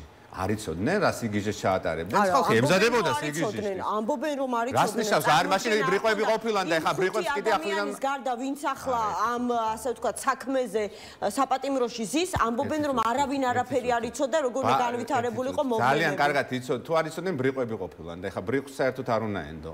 როგორ არ იცოდნენ რომ გამოვიდოდა ტრიბუნაზე და რაღაცა სიგიჟეს ყველა მთელი ისა ვინც ნორმალურად აზროვნებს ყველა ელოდებოდა იმ სიგიჟის წარმოთქვას ეს ადამიანები ემზადებოდნენ მათი იყო ტრიბუნა და მათ უსმენდა ხალხი და ამ ხალხთან დაპატიჟეს არჩევნებზე არ წახვიდეო და მიდიო 4 ოქტომბერს მოდიო და 4 ოქტომბერს რაც მოხდა ყველამ კარგად ნახეს ეხლა გაპონივით წაიყვანეს უწოდა იმას რა ქვია სალომე ზურაბიშვილმა 4 ოქტომბრის მოვლენებს თქვა რომ რაღაცა ეს იყო სცენარი რომელიც გაყიდეს ზურაბიშვილი ჩვენ ახლა კი ბატონო ქალბატონი სალომე ზურაბიშვილი 3 ოქტომბერს საღამოს ბრიფინგით გამოვიდა და თქვა ესეთ რამ ეს ხო მის სიტყვებია არ მიხვიდეთ არჩევნებზე მოდით აქციაზე აქცია დამთავრდა ისე როგორც დამთავრდა მაშინ კეთილი ენება და ამ ხელა ავტორიტეტის ადამიანს განეიტრალებია ის სიგიჟე, რაც იქ ჩაიდინეს სხვადასხვა ჯგუფის ადამიანებმა. მან ეს ვერ შეძლო, ესე იგი მას ეს უნარები არ გააჩნია. ამიტომ ამბობ, ეს არის ჩემთვის სამწუხარო. მე მეგონა რომ ამ ადამიანს, რომელსაც ამ ხელა გამოცდილება აქვს, რამდენი პროტესტი აქვს ნანახი მოყოლებული 2007 წლიდან 2012-დან მერე. ეხლა ეს თუ ვერ დაინახეს ამ ადამიანებმა, ისინი იქ რას აპირებდნენ, თან არც მალავდნენ. ჩვენ უნდა წავიდეთ და უნდა დავამხოთო ხელისუფლებაო. და ამ ხალხმა დაუპატიჟა ხალხი კიდე ამ აქციაზე. შესაბამისად, ეხლა თუ ეს ადამიანები ეხლა აქედან ცდილობენ დაძრენას ჩვენ რა თქმა უნდა საზოგადოებას კიდევ ერთხელ აუხსნით რომ აქედან დაძრომა ბოდიში მაინც მოიხადე. შენი გამო რომ ადამიანები ციხეში შედან ერთხელ მაინც რომელიმე გამოსულა და ამ რაღაცა ათეულობით დაჭერილი ადამიანის ერთხელ სიმბოლურად გვარი მაინც ახსენეთ. ეს ხალხი რომ გაწირეთ, წაიყვანეთ, წაიყვანეთ და არც ლაპარაკობთ ამ ხალხზე, ესეც არ არის უხერხულობის განცდა, კაცო ეპატიჟები და მეორე დღეს იმის სახელის ხსენება არ გინდა. ეს ხო უპასუხისმგებლობა არის. ამაზე ვსაუბრობ და ეხა ასეთ ადამიანებთან კი ბატონო, ეხა მათი გზა არის, ჩვენ ხო ვერა ჩვენ ხო ხელს ვერ შეუშლით. ანუ პასუხისმგებლობას აი ამ დაკავებულ ადამიანებზე აკისრებთ ოპოზიციას იმ ყველას ვინც ბოიკოტში მონაწილეობდა არის პასუხისმგებელი იმაზე რაც არ უნდა მოინდომოს ახლა გაქცევა და რატომ გამორიცხავთ რომ მართლაც ეს იყო რაღაცა პროვოკაცია რომელიც ხელს აძლევდა ხელისუფლებას შემდეგ უკვე დაპატიმრებების ეს მორიგი სერია განეხორციელებინა თვეების განმავლობაში რამოდენიმე თვით ადრე დავიწყეთ საუბარი მithumetes თქვენი ლიდერის მაგალითი გაქვთ აგერ სახეზე იგივე მდგომარეობაში აღმოჩნდეთ ეხლა რა მდგომარეობაში სხვა ოპოზიციონერი ლიდერები არიან დიახ მე რა მოხდა ჩვენ ვსაუბრობდით რადგან თუ ახლა წავიდით 4 აუცილებლად 4-დან გადავიდეთ გახარიაზე აუცილებლად. თუ ჩვენ საუბრობდით, რომ ბოიკოტი მარტივი არის. კიდევ ერთხელ განვმარტო, არ დამეზარება, იმიტომ რომ ეს პოლიტიკური პროცესია საზოგადოება უნდა იცოდეს. და მე შევთავაზებ ჩვენ ვერსიას. ძალიან მარტივი იყო, ნახეთ. ბიძინა ივანიშვილმა, რომელმაც ციფრები დაიდო, ნახა ქუთაისი, 4 ქალაქზე ვისაუბრე. ქუთაისი, თბილისი, რუსთავი და ბათუმი წააგო დაახლოებით 200,000 ხმით. დაახლოებით 200,000 ხმით. საერთო ჯამში ავიღოთ რა. მარტივი ამოცანა ქონდა, ერთ წელიწადში ადამიანს ქონდა თვითმმართველობის არჩევნები და მას უნდა გაიყვანა ამ ქალაქებში თავისი კანდიდატები, იმიტომ რომ თბილისის წაგება, ბათუმის წაგება, რუსთავის წაგება, ეს არის ჩათვალეთ, რომ ნუ კოჭლი იქნებოდა ხელისუფლება, იქნებოდა და დაიწყებდა ხა დეპუტატების, მერების და რაღაცეების, ანუ აი ამ უბედურებაში იქნებოდა. ნუ გაცილებით კიდევ უფრო მძიმე და ჩიხში შეიყვანდა თავის თავს. და ბოიკოტი ამას ამბობთ, ლევან მოდი რა კონკრეტულად. დავამთავრებ. კი ბატონო, მან გადაწყვიტა რა გამომიყვანს ამ მდგომარეობიდან გამომიყვანს ბოიკოტი. დააწყებინა ყვირილი ამ ხალხს. იყიდა ბოიკოტი. ვის დააწყებინა? ვის დააწყები ახალმა დაიწყო ყვირილი, ამ შვიდეულმა დაიწყო ყვირილი, ვინც ყვიროდა ბოიკოტს, ვინც ყვიროდა ბოიკოტს ის აკეთებდა ივანიშვილის საქმეს და ამას მე ივნისში, დაახლოებით ივნისში. თელმა პროპაგანდამ და მედიამ თავზე ბეზედ დაადო, რაღაცა დაიწყეს რაღაცა გმირის გამოხლა, რომელსაც გადმობირებული ყავს წეგან ეს სიტყვა, მაგრამ ნუ ამ შემთხვევაში რადგან ამ სფეროში შევედით აგენტობაში და იმაში, გადმობირებული ყავს ნახევარი 20 წლების. პატა ბურჭულაძეს გულისხმობ. ამნიშნულობა აქ ადამიანებმა თვითონ გასაგები რო იყოს მაყურებლისთვის რა თუ რამეში ის ხალხი ორგანიზატორები ხო გამოჩნდა 5-6 ორგანიზატორი ისინი ამტკიცებდნენ რომ ჩვენ ისე განმოვიბირეთ პოლიცია აგერ $200,000 მივცემთ ვიღაცამ თქვა $300,000 მივცემთ თითო ადამიანს თუ ჩვენს ხარეს გამოვა და დანიშნეს 4 ოქტომბერი 4 ოქტომბერი არჩევნების დღეს დანიშნეს დამხობის დღე. ამას ატრიალებდა სამთავრობო მედია 2 თვის განმავლობაში და ასევე ოპოზიციურ მედიაშიც იყო ეს ინფორმაცია. ეხლა თქვენ მე მიხსნით, ადამიანი რომელიც გამოდის და იძახის, რომ 4 ოქტომბერს მოდით აქციაზე, ამას ვერაცნობიერებდა, რომ იქ შეიძლება ვიღაცას პროვოკაცია მოეწყინა. ამიტომ ფაქტები მომყავს. ხო და მეც ფაქტები და ლოგიკით მეტი შეკითხვა მქონდეს და ვერსია ამ საკითხზე. ამიტომ ამბობ, რომ ხალხმა, რომელმაც ჩემთვის უკვე ეს ხალხი ერთი და იგივეა. ხა შენ ბოიკოტში კი იყავი თუ დამხობის მომხრე, შედეგობრივად უკვე ერთი არის. ამ ხალხმა 4 ოქტომბერს მოიტანა ის, რომ ყოველ კვირას არ გაუცდენია ისა პარლამენტის ჭყალებში თავმჯდომარე გამოდის და კონკრეტულ კითხვას უსვამთ ევროპელებს და აყენებს ძალიან მძიმე მდგომარეობაში. იყო თუ არ იყო სახელმწიფო გადატრიალების მცდელობა. და აი ეს დაზიანებული, დაანგრეული ლეგიტიმაცია, რომელიც როგორც ქვეყნის შიგნით ქონდა, ასევე ქვეყნის გარეთ ქონდა, აი ამ 4 ოქტომბრელებმა ამ ადამიანებს მიცეს ამ კრიზისიდან გამოსავლის შესაძლებლობა. აი ეს შედეგი მოიტანა და ეხლა თქვა, კიდე რაღაცა პროცესი ამ ხალხთან ერთად, მე ვფიქრობ, რომ ეს არ იქნება რელევანტური და ეს იქნება რაღაცა გონიერების მიღმა. ამიტომ ჩვენი ამოცანა. ისიც საკითხავია, მათ უნდათ თუ არა თქვენთან ერთად იმდენად ეხლა სადისტების გვერდზე ნამდვილად არასდროს არ დავდგები, ოფიციალურად სადისტების გვერდზე. ისინი სადისტები არიან, კაცო, ისინი იმ ხელისუფლების ნაწილი იყვნენ, იმ სისხლიანი რეჟიმის ნაწილი იყო, ვისაც უნდა, კაცო, ვისაც უნდა, მაგაში ფულს იხდის კიდევაც იმისთვის, რომ ეგენი იყვნენ. მე ამაში დარწმუნებული ვარ, ამიტომ შესაბამისად, ჩვენი მთავარი ამოცანა, ალბათ ლელოსი შეიძლება ეს იყოს, რომ ეს პოლიტიკური მოცემულობა, ქართული ოცნება და აქეთ გაჯერებული ნაციონალური მოძრაობა და ეს საინფორმაციო ველი მაქსიმალურად მოინგრეს, მაქსიმალურად მოიშანოს. როგორ აპირებთ როგორ და ამ ინსტრუმენტების გამოყენებით. როდესაც ორი სისხლის სამართლის საქმე არის აღძრული თქვენი პოლიტიკური ლიდერის წინააღმდეგ, ამისიც ასე ვთქვათ, პოლიტიკური ლიდერია მუშაობს და ჩართული ამ პროცესებში და უბრალოდ განსხვავება ის არის, რომ ბიძინა ივანიშვილის იურისდიქციის ქვეშ არ არის.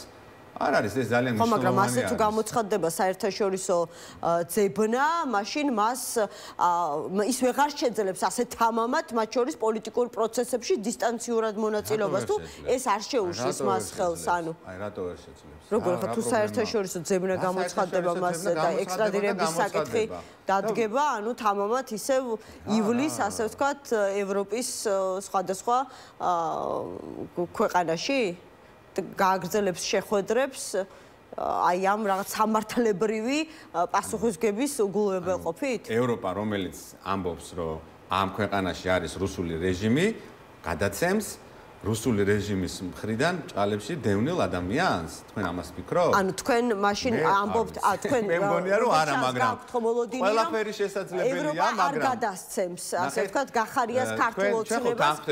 შესაბამისად ეს უნდა მოხდეს ამ პროცედურების შემდეგ, რომ გახარია უნდა მოითხოვოს პოლიტიკური თავშესაფარი, ეს არის ფორმალური პროცედურა, რომელიც არის აუცილებელი, რის შემდეგაც ქართულ დანიშნობა ხარ გახარია პროცედურას გააკეთებს, მაგრამ ნახეთ, თუ თქვენ ამბობთ, რომ ევროპა, ევროკავშირი თავის რაღაც ევროპარლამენტი თავის რეზოლუციებში პოლიტიკურ დონეზე ამბობენ, რომ ამ ქვეყანაში არიან ეს ქვეყანა არის ავტორიტარული, ჩვენ მათ არ ველაპარაკებით, ოფიციალურ დონეზე ხო არ არის ესეთი შეხვედრები.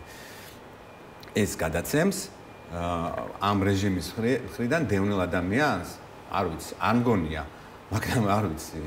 შედის ეს გახარიას გეგმებში, ანუ პოლიტიკური თავშესაფარი, აი როგორ გაგრძელდება პროცესები, რატო ხო ფაქტის წინაშე ხართ უკვე წესზე, ვის ეტაპზე ხომ არა ვართ, რომ აღძრავს თუ არა არ არის აუცილებელი, არ არის აუცილებელი. აგერ გომელაურმა მისცა თურმე გახარიას წინააღმდეგ ჩვენება ჩორჩანას საქმესთან დაკავშირებით, კი ბატონო. ვნახოთ, წინასწარ რა თქმა უნდა, ვერაფერს ვერ იტყვი, მაგრამ ამ ეტაპისთვის არ მგონია გახარია აღმოჩნდეს უახლოეს პერიოდში ბიძინა ივანიშვილის იურისდიქციაში. ეს არის ჩემი პირადი მოსაზრება. რო გვაჩვენებს ვნახოთ. მაგრამ მე ვფიქრობ, რომ ესე მარტივი არ იქნება ეს საკითხი. რაც შეეხება უშუალოდ საქმებს, არ ვიცი ახლა მეორე საქმესთან დაკავშირებით სასამართლო განხილვა თუ დასრულდა, მაგრამ ხარ ყველამ ვიცი წინასწარ რა შედეგი შეიძლება დაიდოს. რაც შეეხება ჩორჩანას საქმეს, ერთ-ერთი მთავარი მოწმე ამ საქმეში გახარეს წინააღმდეგ არის ვახტანგ გომელაური, როგორც მაშინდელი უსაფრთხოების სამსახურის უფროსი. ანუ ამ შემთხვევაში გახარია ამტკიცებს, რომ ჩორჩანას საგუშაგოს განთავსებასთან დაკავშირებით საქმის კურსში იყო ყველა და მას ერთპიროვნულად ეს გადაწყვეტილება ყველასგან, ასე ვთქვათ, ყველას უკითხავად, მოდი ასე ვთქვათ, უხეშად არ მიუღია და ხედავთ, რომ გომელაური მის წინააღმდეგ ამ შემთხვევაში ჩვენებას აძლევს. არ ვიცი, რა შეფასებას მისცემთ თქვენ, უნდა დაარქვათ ამას თავისი სახელი. პირველ რიგში ეს საქმე ეს მარტო ჩვენი პარტიის პოზიცია არ არის, ანუ ბევრი არაკეთილის მოსურნე პოლიტიკური თვალსაზრისით აღნიშნავს, რომ ეს არის საქმე საქართველოს წინააღმდეგ. ანუ ეს არის ქართველი კაცის წინააღმდეგ, რომელმაც გაბედა სხვა ყველასგან განსხვავებით, ვისაც ამის შესაძლებლობა ჰქონდა და პრინციპულად აღუდგა ცოცხალ ოკუპაციას დაახლოებით მინიმუმ 2000 ჰექტარი გადაარჩინა და მაგალითად სეპარატისტების ოცნებას, რომ 1922 წლის რუქით მათ აი ეს შემოესაზღვრათ ეგრეთ წოდებული სამხრეთ ოსეთის ტერიტორია, ეს პირდაპირ მნიშვნელობით ალაგმა. აი პირდაპირ მნიშვნელობით. აი 100 ჰექტარი დაკარგავა, აგერ მთავარმა პროკურორმა გითხრა. მთავარი პროკურორი არის ჩვეულებრივი ვიცი, მანიპულატორი, რომელსაც რაღაცა კანონმდებლობა მიცა იმ საშუალება, რომ მის ხელმოწერას რაღაცა ირუდიული ფორმა აქვს, სხვა იმის იქით სიღრმეებს მაგას ჩვენ ვნახავთ, როცა ამ ქვეყანაში იქნება სამართლიანი სასამართლო, აი ეს თავარი პროკურორი როგორ იმღერებს და ეს თავარი პროკურორი არ დაგავიწყეთ, ძალიან გაწაფული არის ადეიშვილის და სააკაშვილის პირობებში უდანაშაულო ადამიანების ციხეში გაშვებაზე და მათთვის მარტივი იყო აი ფარატინა ფურცელს დაწერდნენ ბრალდებას რაღაცაც უნდა იმ თქვენ ეთერში რა თქვა გიორგი ქობულიამ მას რჩება შტაბეშტილება რომ ხელისუფლებას ნებისმიერი ადამიანი აი რაზეც უნდა იმაზე დაიჭიროს აი დაახლოებით ამ მოცემულობაში ვართ ახლა ჩვენ შესული შესაბამისად ამაზე არ არის საკითხი საკითხი არის იმაზე რომ გახარიამ ეს დაიცვა ეხლა ვინ არიან გახარიას მოწმეები. რა თქმა უნდა, ძალიან სამწუხაროა ჩემთვის, მიუხედავად იმისა, რომ ჩვენ ძალიან, ანუ გახარია ძალიან კარგად იცნობ. მე ძალიან კარგად ვიცნობ ამ ადამიანს. უბრალოდ მე არ მეგონა ეს ადამიანები თუ ასე დაეცემოდა. მაგრამ არ არის მარტო მანდობა, თქვა, ბატონი გომელაური, ანუ იმაზე არ საუბრობ ხა, ნუ მათ თავის საჭიროებია, რაც თავი ჩაიგდეს დღეში, ეგ სადაც ჩაყვეს თავი, იქიდან ვერც ვერაზოს ვერ ამოყოფენ. ვისგან არის ყველაზე მეტად სამწუხარო თქვენგან და ვისგან არ ელოდებოდით, ვისგან არ ელოდებოდით. მე არავისგან არ ელოდებოდით, ეხლა თუ გაინტერესებთ, ეხლა ეს ვიღაცები რომ სრულმოწმებად გადაიქცეოდნენ და დამსმენებად ამ ადამიანებისგან ნამდვილად არ მომედებოდი, იმიტომ რომ ვინ გომელაური ყველა ვინც არის მათ რა თქმა უნდა დამსმენი არის, აბა რა არის ეხლა ტყუილს რო საუბრობ და მიდიხარ და ჩვენებას იძლე დამსმენი ხარ და სრულმოწმე ხარ. დამსმენი არის რომ ვიღაცა რაღაცას ჩაიდენს და შენ წახვალ და განაცხადებ. მაგალითად ესეათი აღქმები არის, მაგრამ სრულმოწმე არის. პირდაპირ მნიშვნელობით ზუსტად იცის რომ სხვა რეალობა იყო და მივიდა და შეგნებულად იცრუა. შეგნებულად იცრუა, იმიტომ რომ არ არსებობს, რომ არ ყოფილიყო ამის საქმის კურსში გომელაური. კიცებულებები დასჭირდება. არ ჭირდებათ. არა, კიცებულება არ არსებობს. თქვენ ახლა ნახავთ ბერდია სიჭინავა როგორ დაულაგებს აი ამ პროკურატურას, შემიძლია ასოებით შევცვალო, მაგრამ ამ შემთხვევაში დაალაგებას ვიტყვი. აი როგორ დაალაგებს ამ საკითხს და ჩვენ გამოვიტანთ სააშკარაოდ, უბრალოდ რაზეა საუბარი. ანუ გააქვთ თქვენ კიცებულებები დასტური იმისა, რომ გახარიას ეს არ მიუღია, ასე ვთქვათ, ერთპიროვნულად ყველას, ასე ვთქვათ, უგულებელყოფით ეს გადაწყვეტილება. ხო და რა მტკიცებულებაა ადამიანი ვინც იცის როგორ მუშაობს მთავრობის სტრუქტურა, აი ნახეთ ძალიან მარტივი არის. გახარიამ შეიძლება გადაწყვეტილება მიიღოს, მიიღო გადაწყვეტილება მის იერარქიაში. მის იერარქიაში, შსს-ში მისი ბრძანებები ყოფილიყო კითხვის ნიშნის ქვეშ არ ყოფილი, მაგრამ როდესაც საკითხი ეხება მთავრობას, მთავრობაზე ზის მთელი მთავრობა. მთავრობაზე საკითხები მიიღება ხმათა უმრავლესობით. აქ შემოყვანილი არის რეგიონალური სამინისტრო, არის ფინანსთა სამინისტრო, შემოსული არის სუსი, რომელიც თავიდან ბოლომდე ჩართული არის ამ პროცესში. გუბერნიები არის მაგალითად შიდა ქართლის, ხო? შიდა ქართლი არის. იქ არის 1000 მუნიციპალიტეტები, კომპანიები, რომლებმაც ეს შეასრულეს, ეხა ის ვიღაცა პოლიციელები ხო არიჯდნენ იმაზე, ხო? იმას ტექნიკა იყო. ეს იყო დიდი პროცესი, ამაზე ფული გამოიყო. ანუ ძალიან წელგამართული ხართ ჩორჩანას საქმესთან დაკავშირებით.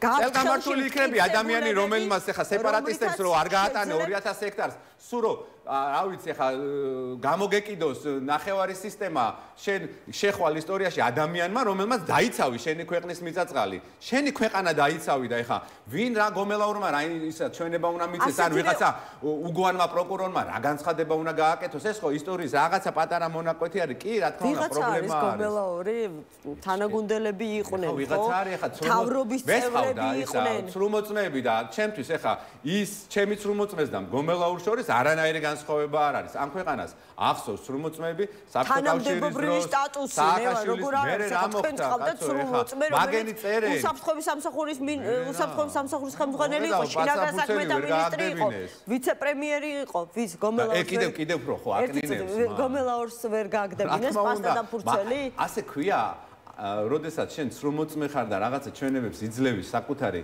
ნების წინააღმდეგ, მაგას ამბობენ ესე რომ და თან გეშინია რომ არაფერია, მაგას ქვია. რას ამბობს ჩვენებაში? პასტას ვერ გააგდებინებენ. რას ამბობს ჩვენებაში გახარიას წინააღმდეგ ვახტანგ გომელაური?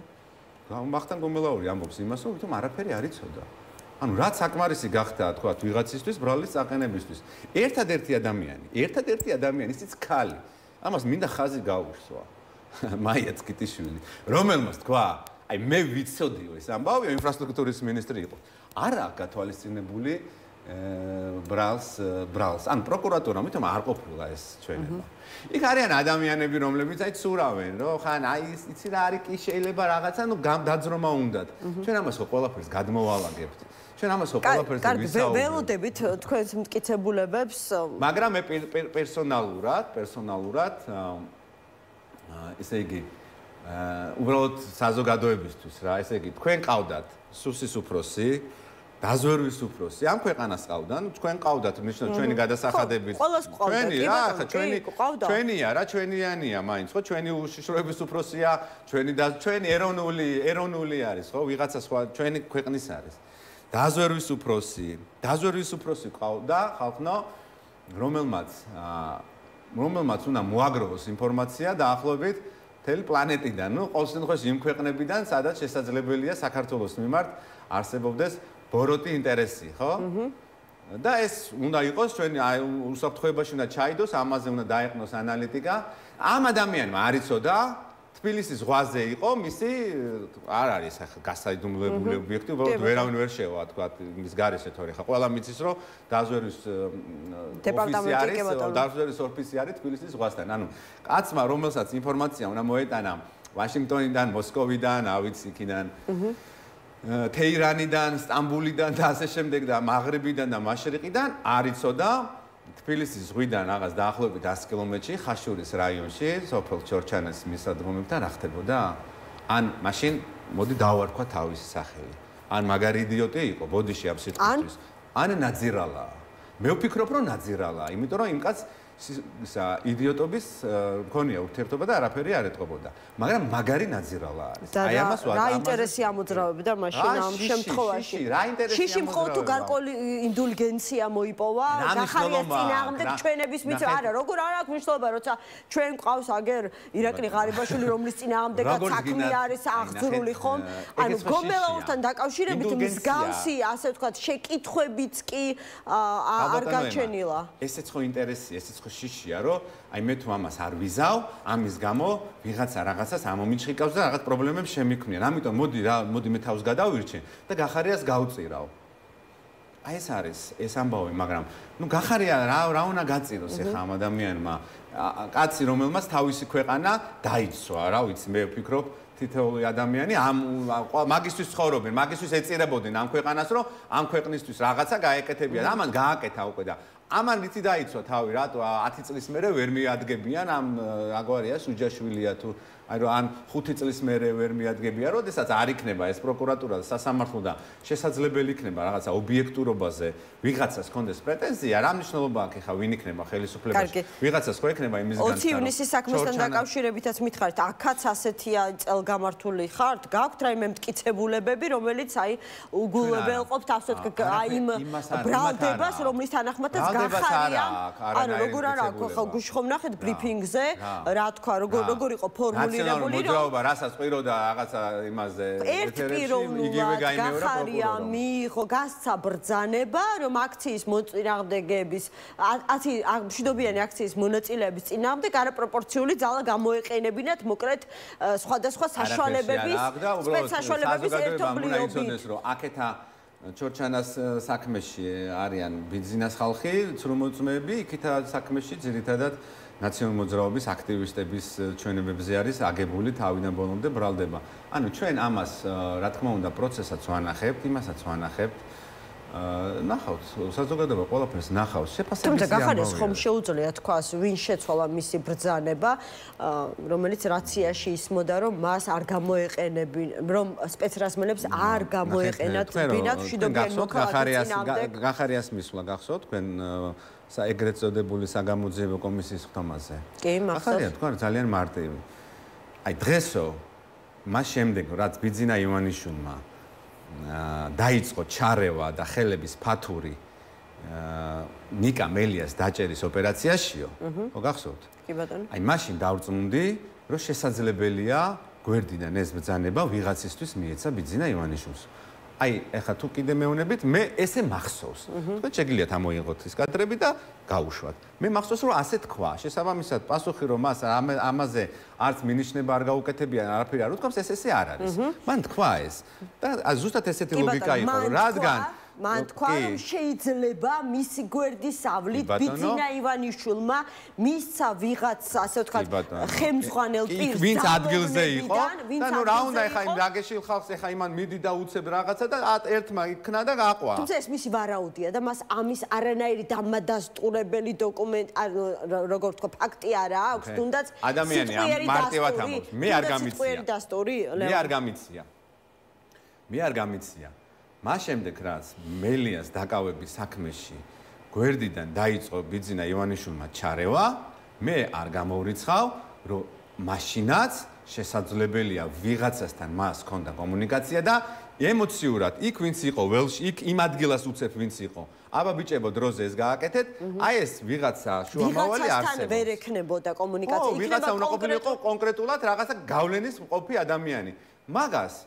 მაგასაც, როდესაც რაღაცა ჩამოყალიბდება ამ თემასთან დაკავშირებით. იტყვის გახარია მოვიდა ეს დრო რომ გახარია აშუაშა გამოძიება მონათქვას ეხა თქვენ თუ კიდევ იმედი გაქვთ რომ ეს გამოძიება ობიექტურად წარიმართება და გამოკვეთს და გამოავლეს იმ ადამიანს გახარიას გვერდის ავლით ვინ ასე შეასრულა ეს ბრძანება. ეს პროცესი ხო სასამართლოში წავიდა. გავიგე, მაგრამ ეს ხო პროკურატურის საქმე არის ბრალდების წარდგენა, ხო? მერე უკვე გადადის პროცესი სასამართლოში. სასამართლოში არის შეჯიბრებითობის პრინციპი, ანუ თანაბარი წონის მხარები არიან, ფორმალურად მაინც ასე არის. დაცვაც და ბრალდებაც. ჩვენი დაცვა, ამ შემთხვევაში გახარიას დაცვა, ბერდიას იჭინავა, თქვენ თუ გექნებათ ინტერესი, როგორც კი იქნება ეს სასამართლო პროცესები, უზრუნველყოფს ისეთი პროცესის წარმართვას, რომ საზოგადოებისთვის ნათელი გახდება ბევრი რამ. მოკლედ, ბევრ რამეს გავიგებთ კიდევ უფრო მეტ დეტალს გავიგებთ სწორედ ამ სასამართლო პროცესებიდან. მადლობა ლევან გოგიჩაიშვილს, პარტია გახარია საქართველოს ერთ-ერთი ლიდერი იყო ჩვენი გადაცემის თომა. რეკლამის შემდეგ ვახუშტი მენაბდე შემოგვიერთდება. გადაცემა 360 გრადუსი დაბრუნდა ეთერში, მოკლედ ქუჩის პროტესტი და სამართლებრივი პროცესი, ეს არის ორი ძირითადი მდგენელი ჩვენი პოლიტიკური დღის წესრიგისა. ვახუშტი მენაბდე, მოძრაობა სოციალური დემოკრატიისთვის წევრი არის ჩვენი გადაცემის სტუმარი. ვახუშტი, მოგესალმებით, მადლობა გადაცემაში მონაწილეობისთვის.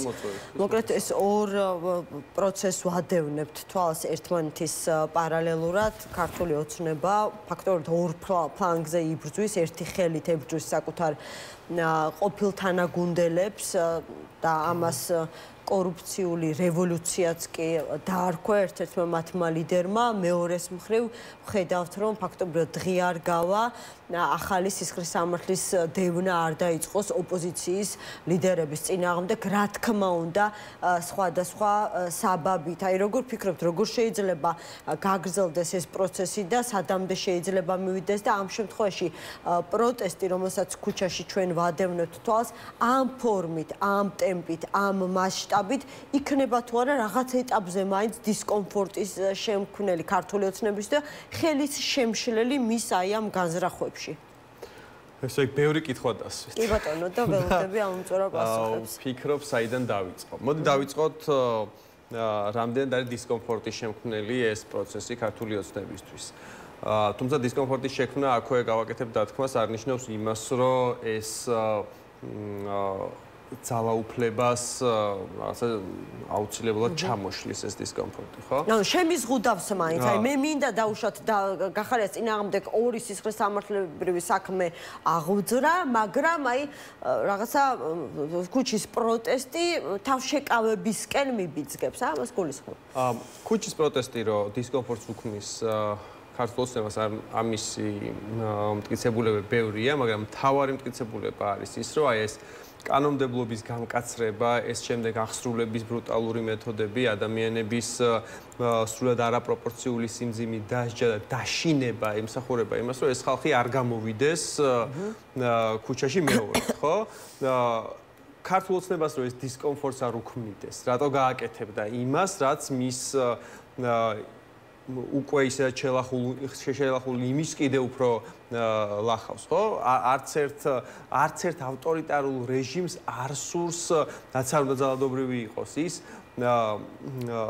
არარაციონალურად გამოიყენოს ძალაუფლება, ხო? ძალაუფლება გამოიყენოს იმისთვის, რომ უბრალოდ გამოიყენოს. ის ამით აშინებს ხალხს, აშინებს რომ არ გააკეთონ ის, რაც მას არ მოსწონს, რაც მას დისკომფორტს უქმნის. ამ შემთხვევაში ქუჩაში გამოსვლა ცხადია უქმნის დისკომფორტს. ეხლა ეს პროტესტი და ქუჩაში მიმდინარე პროცესები, რა თქმა უნდა, ქართულ ოცნებას აბრკოლებს მთელი ამ ხნის განმავლობაში, რომ მან ნელ-ნელა შემოიტანა ეს სიმკაცრე, შემოიტანა ეს უფრო და უფრო უსამართლო კანონები, დღეს წარადგინა ბრალი და არა 5 თვის წინ და ჯერ კიდევ ვიღაცებს ემუქრება, მაგრამ ჯერ კიდევ არ წარუდგენია ეს ბრალი, ხო? გვაჩვენებს იმას, რომ გარკვეული შემაკავებელი ეფექტები ჰქონდა ამ პროტესტს და დღესაც აქვს. ანუ რაც უფრო გაძლიერდება პროტესტი, შემაკავებელი ეფექტიც გაძლიერდება, მაგრამ აქვე შეგახსენებთ, რომ ამასობაში ქართულმა ოცნებამ საკონსტიტუციო სასამართლოს მიმართა სამი პოლიტიკური პარტიის გაუქმების მოთხოვნით. ეს არის მეორე ნაწილი თქვენი პირველი კითხვის. და მე აუცილებლად უპასუხებ ახლა მას. ქართული ოცნების ამოცანა რა არის? რომ აი ამ ესე იგი ძალადობრივი მეთოდების შემდეგ პოლიტიკური ალტერნატივა გაანადგუროს. მისი ამოცანა არის, რომ ყველას, ვისაც კი გამართული პოლიტიკური ინფრასტრუქტურა აქვს, ან შედარებით გამართული ინფრასტრუქტურა აქვს, ან პოლიტიკური ხედვა აქვს, ყველა მოსპოს იმისთვის, რომ საზოგადოებას არ გააჩნდეს ალტერნატივა. დაიწყო იმ პარტიებით, რომელსაც შედარებით უფრო ძლიერი ინფრასტრუქტურა ჰქონდა. თუმცა დღეს ის გადავიდა უკვე გახარიას გუნდზე, ხო? და ეს რას გვაჩვენებს? არა, გუნდზე რას ლიდერზე გადავიდა, გუნდი პარლამენტშია და არ ვიცი, აღიარებენ თუ არა, ისინი თანამშრომლობენ ერთმანეთთან, ყოველდღე პარლამენტის ხდომებს ესწრებიან, საკომიტეტო განხილვას ესწრებიან, გახარიას თანაგუნდელები, ამიტომ იმასდისგან რომ პარლამენტში ყოფნა აუცილებლად თანამშრომლობას ნიშნავს, პარლამენტში ყოფნა შეიძლება იყოს წინა ანტაგონიზმი და ესე იგი კონფლიქტში იყო და თან პარლამენტში იყო. მაგრამ ეს სხვა საკითხია, აქ მნიშვნელოვანი რა არის? ქართული ოცნების ამოცანა გახლავთ ის, რომ ყველა პოლიტიკურ პარტიას მოუძებნოს სუსტი წერტილი და საკუთარი უსამართლო კანონებით მარცხაჯულებაზე მანიპულაციით მოახერხოს მათი განეიტრალება. მაშინ გახარიას პარტიასაც შეიყვანდა, ასე ვთქვათ, გასაუქმებელთა სიაში და გახარიას წინააღმდეგ კი არა ღზრავდა საქმეს, რომელსაც დიდი ალბათობით ვერც დააკავებს. გახარიას პარტიაზე ხო გვითხრეს უკვე რატო არ მოითხოვეს გაუქმება პარლამენტში შევიდნენ, მაგრამ ნახეთ აქ რა არის ჩემთვის ყველაზე უფრო მოსალოდნელი მოვლენების განვითარება. მას შემდეგ რაც იმ პარტიებს აკრძალავენ, რომელთა აკრძალვაც ახლა მოთხოვნილი ქართულ ოცნებას, ის დაიწყებს სხვა პარტიების და პოლიტიკური ჯგუფების გაუქმების პროცედურას, შევიწროების გზებს გამონახავს და მეტიც თვითონ მოგვითხრეს. ჩვენ არ ვითხოვთ ზოგიერთი სხვა პარტიის გაუქმებასო, რა იმიტომ რომ ისინი საზოგადოების დიდი მხარდაჭერით არ სარგებლობენ. ანუ ჯერჯერობით ისინი არ ქმნიან იმხელა საფრთხეს ჩვენ ძალაუფლებისთვის. რომ მათ წინააღმდეგ დავიწყოთ მოქმედებები. რომ ამაზე წავა ქართული ოცნება და ეს არ არის რაღაცა მხოლოდ დაშინების პოლიტიკა მათი მხრიდან? მე კი არ ვფიქრობ, თვითონ თქვეს ის. არა, გავიგებთ თვითონ თქვენ, მაგრამ საკონსტიტუციო თქვენ ხომ კონსტიტუციონალისტი ხართ. საკონსტიტუციო სასამართლომ უნდა მიიღოს საბოლოო გადაწყვეტილება და საკონსტიტუციო სასამართლო არის ქართული ოცნების ჯიბის სასამართლო. ქართული ოცნება რასაც მოსთხოვს საკონსტიტუციო სასამართლო იმას გადაწყვეტს. აქ არ არსებობს არავითარი გამყოფი ხაზი და არავითარი შემაკავებელი ფაქტორი. საკონსტიტუციო სასამართლო ამ ფაქტორის როლს ვერ თამაშობს. საკონსტიტუციო სასამართლო რასაც ეტყვიან იმას გააკეთებს. აქ კიდე ერთი რა გითხრა ქართულმა ოცნებამ. ქართულმა ოცნებამ გითხრა რომ ჯერჯერობით ჩვენ არ გამოვიყენებთ ინდივიდებზე პოლიტიკური საქმიანობის აკრძალვის მეთოდებს. იმიტომ რომ ამ წუთას არ ჩავთვალეთ საჭიროდ, მაგრამ აუცილებლად გავაკეთებთ ამას. და საბოლოო ჯამში ნახეთ რა სიტუაციას ვიღებთ ჩვენ. მნიშვნელობა არ აქვს. პოლიტიკური პარტია რამდენად მწვავე რადიკალურ პოზიციას იკავებს თუ უფრო სისტემურ როლს თამაშობს. ბოიკოტშია თუ საპარლამენტო ცხოვრებაში მონაწილეობს, არჩევნებში მონაწილეობას იღებს თუ არჩევნებში მონაწილეობას არ იღებს. ყველა მათგანს ქართული ოცნება გაუსწორდება ისე რომ მათ დაანგრევს. ეს არის ქართული ოცნების განზრახვა. ყველა მათგანს სხვადასხვა მეთოდით, რომელიც აი მათთვის არის სუსტი წერტილი. რას უპირისპირებს მაშინ ოპოზიცია, სამოქალაქო სექტორი? მე მგონია რომ მაინც იცი რა კრებსითაც უნდა მოвихსენიოთ ისინი, იმიტომ რომ როდესაც საუბრობდით პროტესტზე, ოპოზიცია ამბობდა რომ ძირითადი გამოწევი ძალა ამ პროტესტში არის სამოქალაქო სექტორი.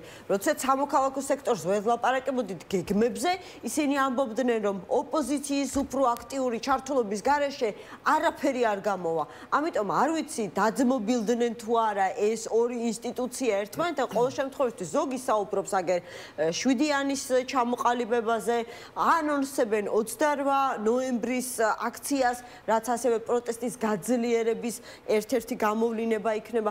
მაინტერესებს თქვენი მოსაზრებაც აი ამ პროცესების პერსპექტივაზე და თქვენი როლიც ამ პროცესში. მოგახსენებ ძალიან ისე ბევრი შეკითხვა გამოვიდა.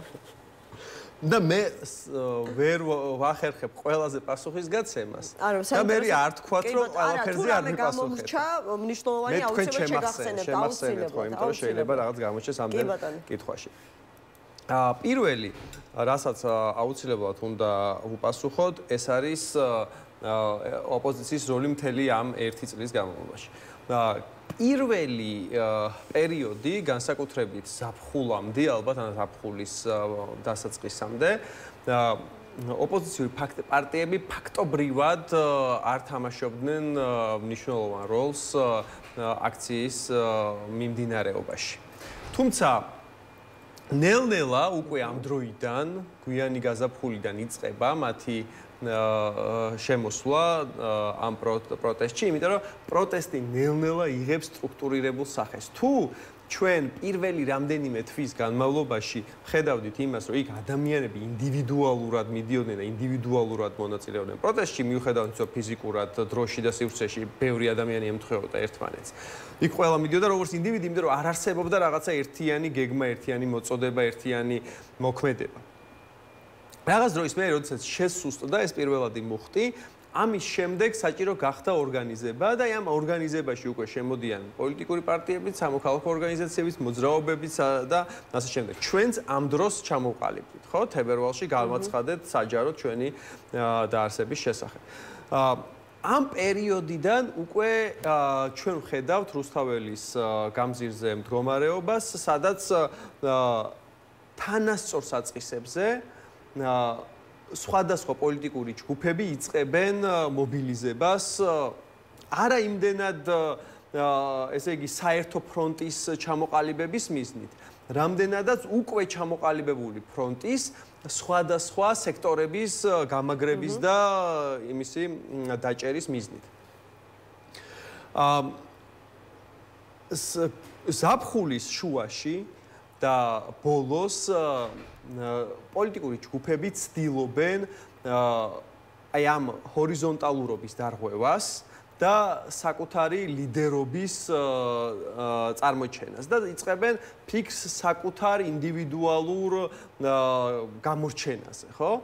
ამით იყო განპირობებული გახარიას და ლელოს ინიციატივა არჩევნებში მონაწილეობის, იმიტომ რომ თვითონ გამოჩენილი იყვნენ ძირითად პოლიტიკურ ძალად. ამით იყო განპირობებული შემდეგ ნაციონალური მოძრაობის მთელია ეს ორთვიანი კამპანია 4 ოქტომბრის შესახებ, რომ ისინი გამოჩენილი იყვნენ მთავარ ოპოზიციურ ძალად. ორივე ეს მცდელობა კრახით დასრულდა, ოღონდ არა მხოლოდ მათთვის, არამედ დანაკარგები ამან მთლიანად სამწუხაროდ, მთლიანად ამ წინააღმდეგობის ერთმანეთს აკისრებენ ამ შემთხვევაში. ჩვენ ლიბრალი არიო, ხო? დააზიანა საერთო პროცესი, მაგრამ რაც ვისწავლე და დავინახეთ არის ის, რომ წინააღმდეგობის ჰორიზონტალური სტრუქტურა არ გარდაიქმნება და ის ეფექტიანია მანამ სანამ ჰორიზონტალური. ამიტომ ახლა აი ახლა რა ეტაპზე ვარ, შეგიძლიათ მითხრათ? ახლა ვართ იმის გაცნობიერების ეტაპზე, რომ ჩვენი მოქმედებები უნდა გაცდეს რუსთაველის 1 კვადრატულ კილომეტრს. ამას ხომ საუბრობთ ძალიან დიდი ხანია. ამას ხო და ეს არის პრობლემა, რომ ამას კი საუბრობთ, მაგრამ ძალიან ცოტა პოლიტიკურ ჯგუფს ესმის ეს. ჩვენ ეს გვესმის და ჩვენ ამას ვაკეთებთ და ვცდილობთ, რომ რა რესურსებიც გვაქვს, ეს რესურსები მოვახმაროთ რუსთაველის მიღმა უკმაყოფილების პოლიტიზირებას. მაგალითად, კონკრეტული ეხლა არ იყო თავისუფლების მოედანს ყო და გამოცხადებული რაღაცა სამოქმედო გეგმა, სადაც ერთ-ერთი პუნქტი სწორედ ეს იყო, რომ უნდა გავიდეთ სოფლებში, უნდა დაველაპარაკოთ რეგიონების მოსახლეობას, სოფლებში, რა ვიცი, ქალაქებში, უბნებში უნდა მივიდეთ, ანუ რა თავისუფლების მოედანი არის. ამაზე ვლაპარაკობთ, ფეხით შემოივლი და ამ პატარა საქართველოს ადამიანი. თავისუფლების მოედანი არის ერთ-ერთი პოზიტიური გამონაკლისი, რომელიც ცდილობს საკუთარი რესურსები მიმართოს წინააღმდეგობის გასაძლიერებლად რუსთაველის მიღმა. აი მაგალითად ჩვენ და თავისუფლების მოედანს გვაქვს ახლა ერთობლივი ესეთი პატარა აქცია, რომელსაც ყოველ სამშაბათს ვატარებთ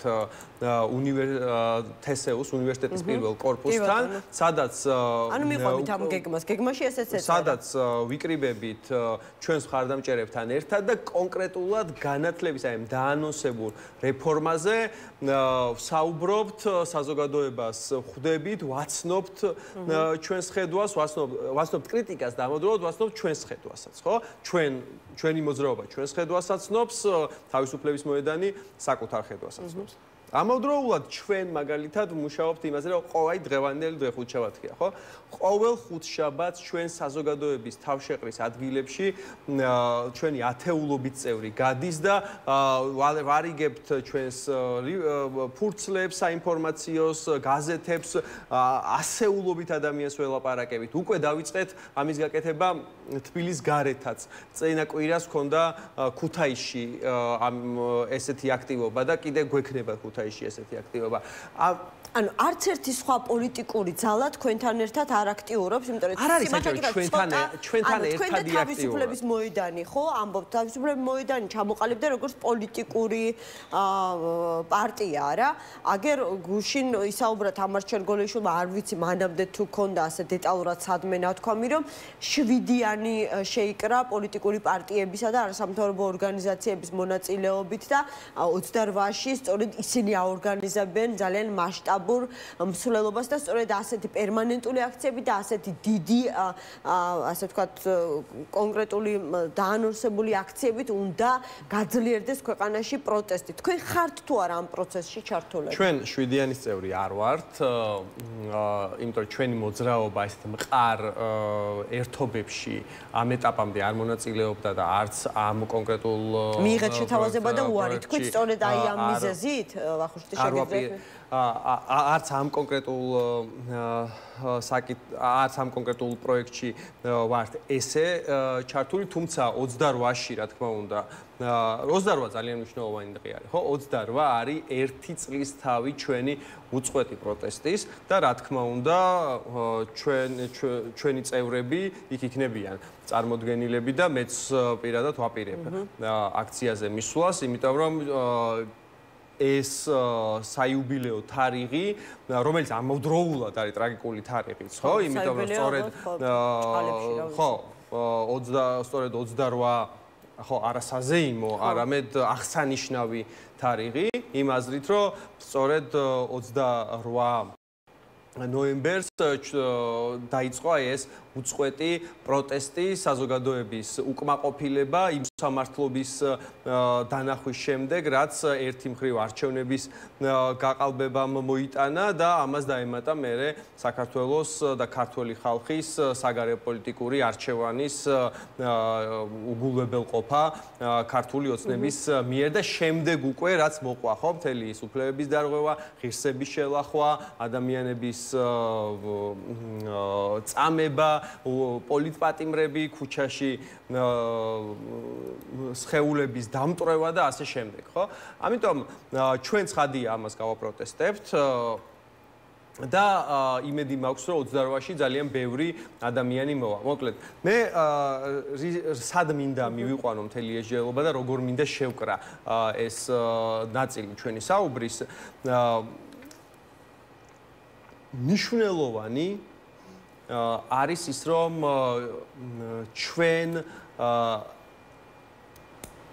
ჩვენ თვითონ მივიდეთ საქართველოს თანამოქალაქეებთან.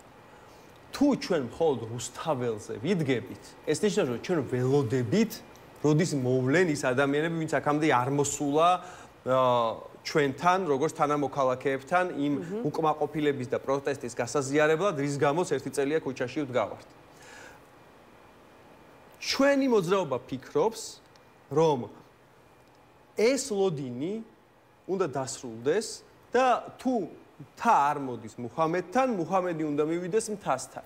ანუ ჩვენ უნდა დავიწყოთ მოქმედებები, უნდა დავიწყოთ აქტივობები, რომელიც მიმართული იქნება იმ ადამიანებთან საკომუნიკაციოდ, რომლებიც ან არ მოსულან არასდროს, ან იყვნენ და წავიდნენ რაღაცა ფაქტორების გამო. აქციაზე რომ გამოიყვანოთ თუ აი როდესაც დადგება უკვე ასე ვთქვათ სამოქალაქო პასუხისმგებლობის, ხო, როგორ ვეძახით, სამოქალაქო ვალის შესრულების მომენტი, სწორი არჩევანი გააკეთონ? აი რა არის მთავარი მიზანი იმისა? ჩვენ სოციალ-დემოკრატები პოლიტიკას სპეციფიურად უყურებთ და აღვწერთ. ჩვენთვის პოლიტიკა არის ადამიანური ცხოვრების განუყოფელი ნაწილი. ჩვენთვის პოლიტიკა არის ის, რაც ჩვენ აი ამ ღირსების მქონე საქართველოს მოქალაქეებად გვაქცევს. ამიტომ პოლიტიკა არ ვლინდება მხოლოდ რაღაცა ერთ მოქმედებაში, როგორიც არის სიტყვაზე აქციაზე მისვლა, ან როგორიც არის 4 წელიწადში ერთხელ არჩევნებზე მისვლა, ხო?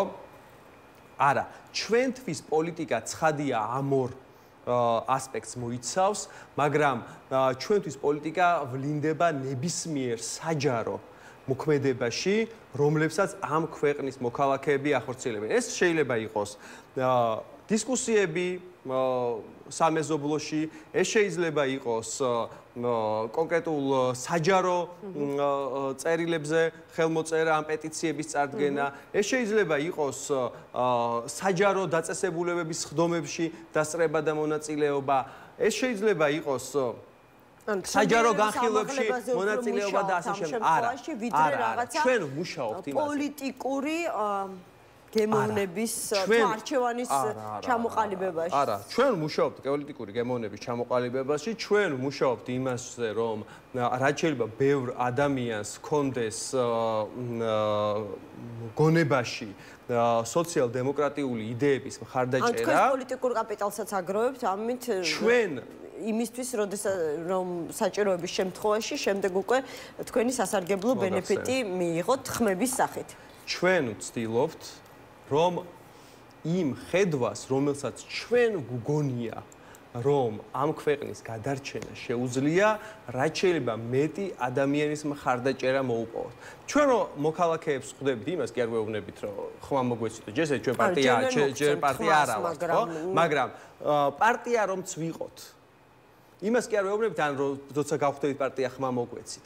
ეს არ არის ჩვენი ამოცანა. ჩვენ საქართველოს მოქალაქეებს არ ვხედავთ სუბიექტებად, რომელიც არის გამოიყურება როგორც ბიულეტენი, ხო? ან ჩვენ ამ ქვეყანას ხმების ბეღელად არ აღვიქვავთ. ჩვენ აღვიქვავთ, ხო, მაინც არის თქვენ ამ პროცესში. ხო, დაი გეტყვით. ასე ვთქვათ, პოლიტიკური პარტია, ხო? გეტყვით. ჩვენ ვლაპარაკობთ, ჩვენ ამ ადამიანებს ვეუბნებით, რომ იმას კი არ ვეუბნებით, რომ ხმა მოგვეცით, ჩვენ ვეუბნებით, რომ შემოგვიერთდით. ჩვენი ამოცანა ის კი არ არის რომ ამ ქვეყნის მოქალაქეებისგან ხმები მივიღოთ. ჩვენი ამოცანა არის რომ სოციალ-დემოკრატიული იდეებისთვის ძალიან ბევრი მებრძოლი ადამიანი იყოს ამ ქვეყანაში. ისეთივე ადამიანები, როგორიც ახლა არიან ჩვენი წევრები, ჩვენი მხარდამჭერები. ჩვენთვის მნიშვნელოვანი და პირველადი არის პოლიტიკური იდეების გავრცელება. მაგრამ თუ ისინი ჩვენი თანამოაზრეები გახდებიან და შესაბამისად მხარდამჭერები, ეს საჭიროების შემთხვევაში უკვე გამოიხატება კონკრეტული ხმების რაოდენობაში. ოღონდ ეს არის მეორადი, ეს არის ირიბი შედეგი. რა თქმა უნდა. თავარი ამოცანა ჩვენთვის არის სოციალ-დემოკრატიული იდეების გავრცელება, იმიტომ რომ ჩვენ გულწრფელად გონია, რომ მხოლოდ ისეთ საქართველოს აქვს პერსპექტივა, რომ სადაც მოქალაქეები სოციალურად იქნებიან უზრუნველყოფილი, იარსებებს სოციალური და ეკონომიკური თანასწორობა და მეორე მხრივ ეს იქნება ქვეყანა, სადაც ამ მოქალაქეებს, რომელთა კეთილდღეობის მინიმალური სტანდარტი მაინც იქნება დაცული პირველად ეტაპზე, ექნება შესაძლებლობა საკუთარი ქვეყნის მართვაში მიიღონ მონაწილეობა. ანუ იქნება დემოკრატია. მხოლოდ ისეთი დემოკრატია არის ღირებული, რომელიც უზრუნველყოფს ადამიანის კეთილდღეობას და მხოლოდ ისეთი კეთილდღეობა არის გამოსადეგი ქვეყნისთვის, რომელიც დემოკრატიულ პროცესებს უზრუნველყოფს ამ ქვეყანაში. აი ამ იდეების გავრცელებას ვცდილობ. გეტყვითო და მითხარით მე მესმის რომ თქვენ ჯერ არ ჩქარობთ თქვენს მოძრაობას და არ გქონთ პოლიტიკური პარტია, იმიტომ რომ ზოგადად პოლიტიკური პარტია შესაძლებელია გარკვეულ უნდობლობას მოდი ასე ვთქვათ იწოვდეს კიდეც საზოგადოებაში, მაგრამ საბოლოოდ აქეთ მიდიხართ. მოგახსენებთ, ჩვენ იმიტომ არ გვითქვამს, რომ პოლიტიკური პარტია არა ვართ, რომ გონია რომ საზოგადოებაში უნდობლობას გამოიწვევს ეს. შეიძლება რაღაც ნაწილში თქვენ მართალი ბრძანდებით, მაგრამ ჩვენი ამოცანა ის არის სწორედ, რომ ვინც სკეპტიკურად უყურებს პოლიტიკურ აქტივობას, ისინი დავარწმუნოთ, რომ ის ძველი პოლიტიკა, რის გამოც ისინი სკეპტიკურად უყურებენ პოლიტიკურ აქტივობას, წარსულს უნდა ჩავაბაროთ და ჩვენ სხვანაირად ხედავთ. მაგრამ ეს არ არის მიზეზი, რის გამოც ჩვენ პოლიტიკური პარტია ახლა არა ვართ. ჩვენ გვაქვს ორი ძალიან მკაფიო მიზეზი, ორი მყარი არგუმენტი, რის გამოც ჩვენი წევრების საერთო კრებამ განაცხადა, რომ ახლა ჩვენ პარტია არ უნდა ვიყოთ. პირველი, ჩვენ ვართ პასუხისმგებლიანი პოლიტიკური ძალა და ჩვენ გვგონია, რომ მხოლოდ მაშინ უნდა გააკეთო განაცხადი და მხოლოდ მაშინ უნდა უთხრა ადამიანს, რომ აი ეხა მოდი და ხმა მომეცი. იმისთვის რომ ამ ქვეყნის მართვაზე განაცხადო პრეტენზია თუ შენ ამისთვის მზად ხარ ინფრასტრუქტურულად პარტიული ინფრასტრუქტურა აწყობილი გაქვს თუ შენ ამისთვის მზად ხარ იდეოლოგიურად ანუ შენი იდეები რაც გაქვს და შენი რწმენა რაც გაქვს კონკრეტული პოლიტიკური მრწამსი მორგებული გაქვს კონკრეტულ ქვეყანას, ამ შემთხვევაში საქართველოს, ანუ შენ ზუსტად იცი ეკონომიკა როგორ უნდა განავითარო, განათლების პოლიტიკა როგორი უნდა ქონდეს, ჯანდაცვა როგორი უნდა ქონდეს, დემოკრატიული ინსტიტუტები როგორი უნდა ქონდეს, კულტურა როგორ უნდა განავითარო, ხო? ამაზე უნდა ქონდეს ხედვა და ჩვენ მუშაობთ, ძალიან ინტენსიურად მუშაობენ ჩვენი წევრები ამ მიმართულებით და უკვე რამდენიმე მიმართულებით თითქმის მზად არის და მალე დავიწყებთ წარდგენას საზოგადოებისთვის ჩვენი პოლიტიკური ხედვების სხვადასხვა მიმართულებით. ეს არის წინაპირობა, ეს არის პირველი არგუმენტი, რომ შენ უნდა იყო მზად, რომ ხალხს მოუწოდო მხარდაჭერისკენ. ანუ შენ უნდა გქონდეს ხედვა, შენ უნდა გყავდეს საკმარისი წევრი, ერთ ლიდერზე კი არ უნდა იყო, ან 5 ლიდერზე ჩამოყალიბებული. ეს უნდა იყოს ხალხიდან წამოსული ერთობა და ხალხთან უნდა გქონდეს კავშირი, შეიძლება მეტ ადამიანთან უნდა გქონდეს შენ კავშირი. ანუ ეს არის ინფრასტრუქტურული საკითხი, ერთი და მეორე არის ამ ქვეყანაში არსებული მდგომარეობა. სანამ ჩვენ არ დავინახავთ იმას, რომ პოლიტიკური პარტიით ბრძოლა უფრო ეფექტიანია, ვიდრე მოძრაობით, იქამდე ჩვენ პოლიტიკურ პარტიას არ დავაარსებთ.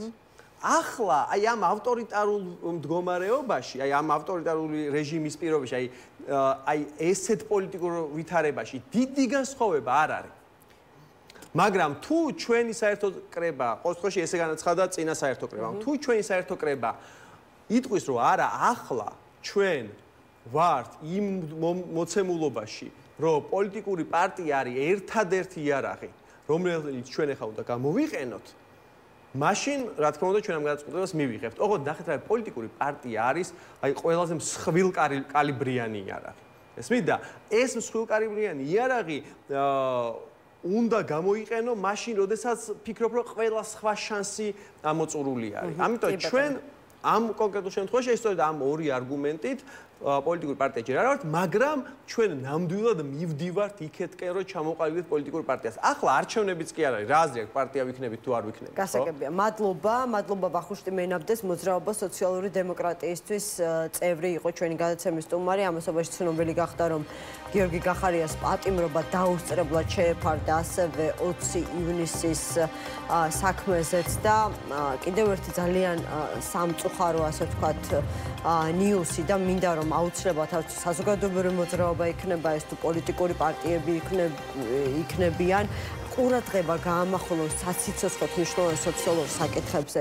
ბათუმში ავტოსაგზაო შემთხვევის შედეგად კიდევ ერთი ადამიანი გარდაიცვალა, ქალბატონი ფეხით მოსიარულე და საგანგაშო სტატისტიკა გვაქვს მიმდინარე წლის 9 თვის განმავლობაში ამ თვალსაზრისით ეს არის ოფიციალური სტატისტიკა. დაახლოებით 400 ადამიანი უკვე არის გარდაცვლილი ავტოსაგზაო შემთხვევების შედეგად. აქედან 35 ბავშვია და 122 თუ არ ვცდები არის ფეხით მოსიარულე და ეს არ არის არასრული სტატისტიკა, იმიტომ რომ ყველა საგზაო შემთხვევა რეალურად არ აღინუსხება ჩვენს ქვეყანაში და საქმეში გარკვეული ადამიანები ვარაუდობენ, რომ სულ ცოტა 30%-ით მეტი ადამიანი მაინც გვიკვდება ავტოსაგზაო შემთხვევებისას წლის განმავლობაში ჩვენს ქვეყანაში. თანაც ეს არის გაყინული ფაქტობრივად მძიმე მაჩვენებელი, რომელიც წლიდან წლამდე არ იცვლება. სულ ყავს ოფიციალურად 500-მდე გარდაცვლილი ყოველწლიურად, რაც როგორც უკვე გითხარით, დაახლოებით 30%-ით ნაკლებია იმასთან შედარებით, რაც რეალურად შეიძლება ყავდეს. არსებობს ძალიან ბევრი გამოსავალი სწორი პოლიტიკური მიდგომის შემთხვევაში, როგორ შეიძლება შემცირდეს ავარიები და რეალურად არ კარგავდეთ ამდენ ხალხს, არ გვეღუპებოდეს ამდენი თანამოქალაქე, არ ვიცი, არასწორი მიდგომების უპასუხისმგებლობითა და ზოგადად გულგრილი დამოკიდებულებით აი ამ ძალიან მძიმე საკითხის მიმართ. მადლობა რომ იყავით ჩვენთან ერთად, ხვალამდე გემშვიდობებით.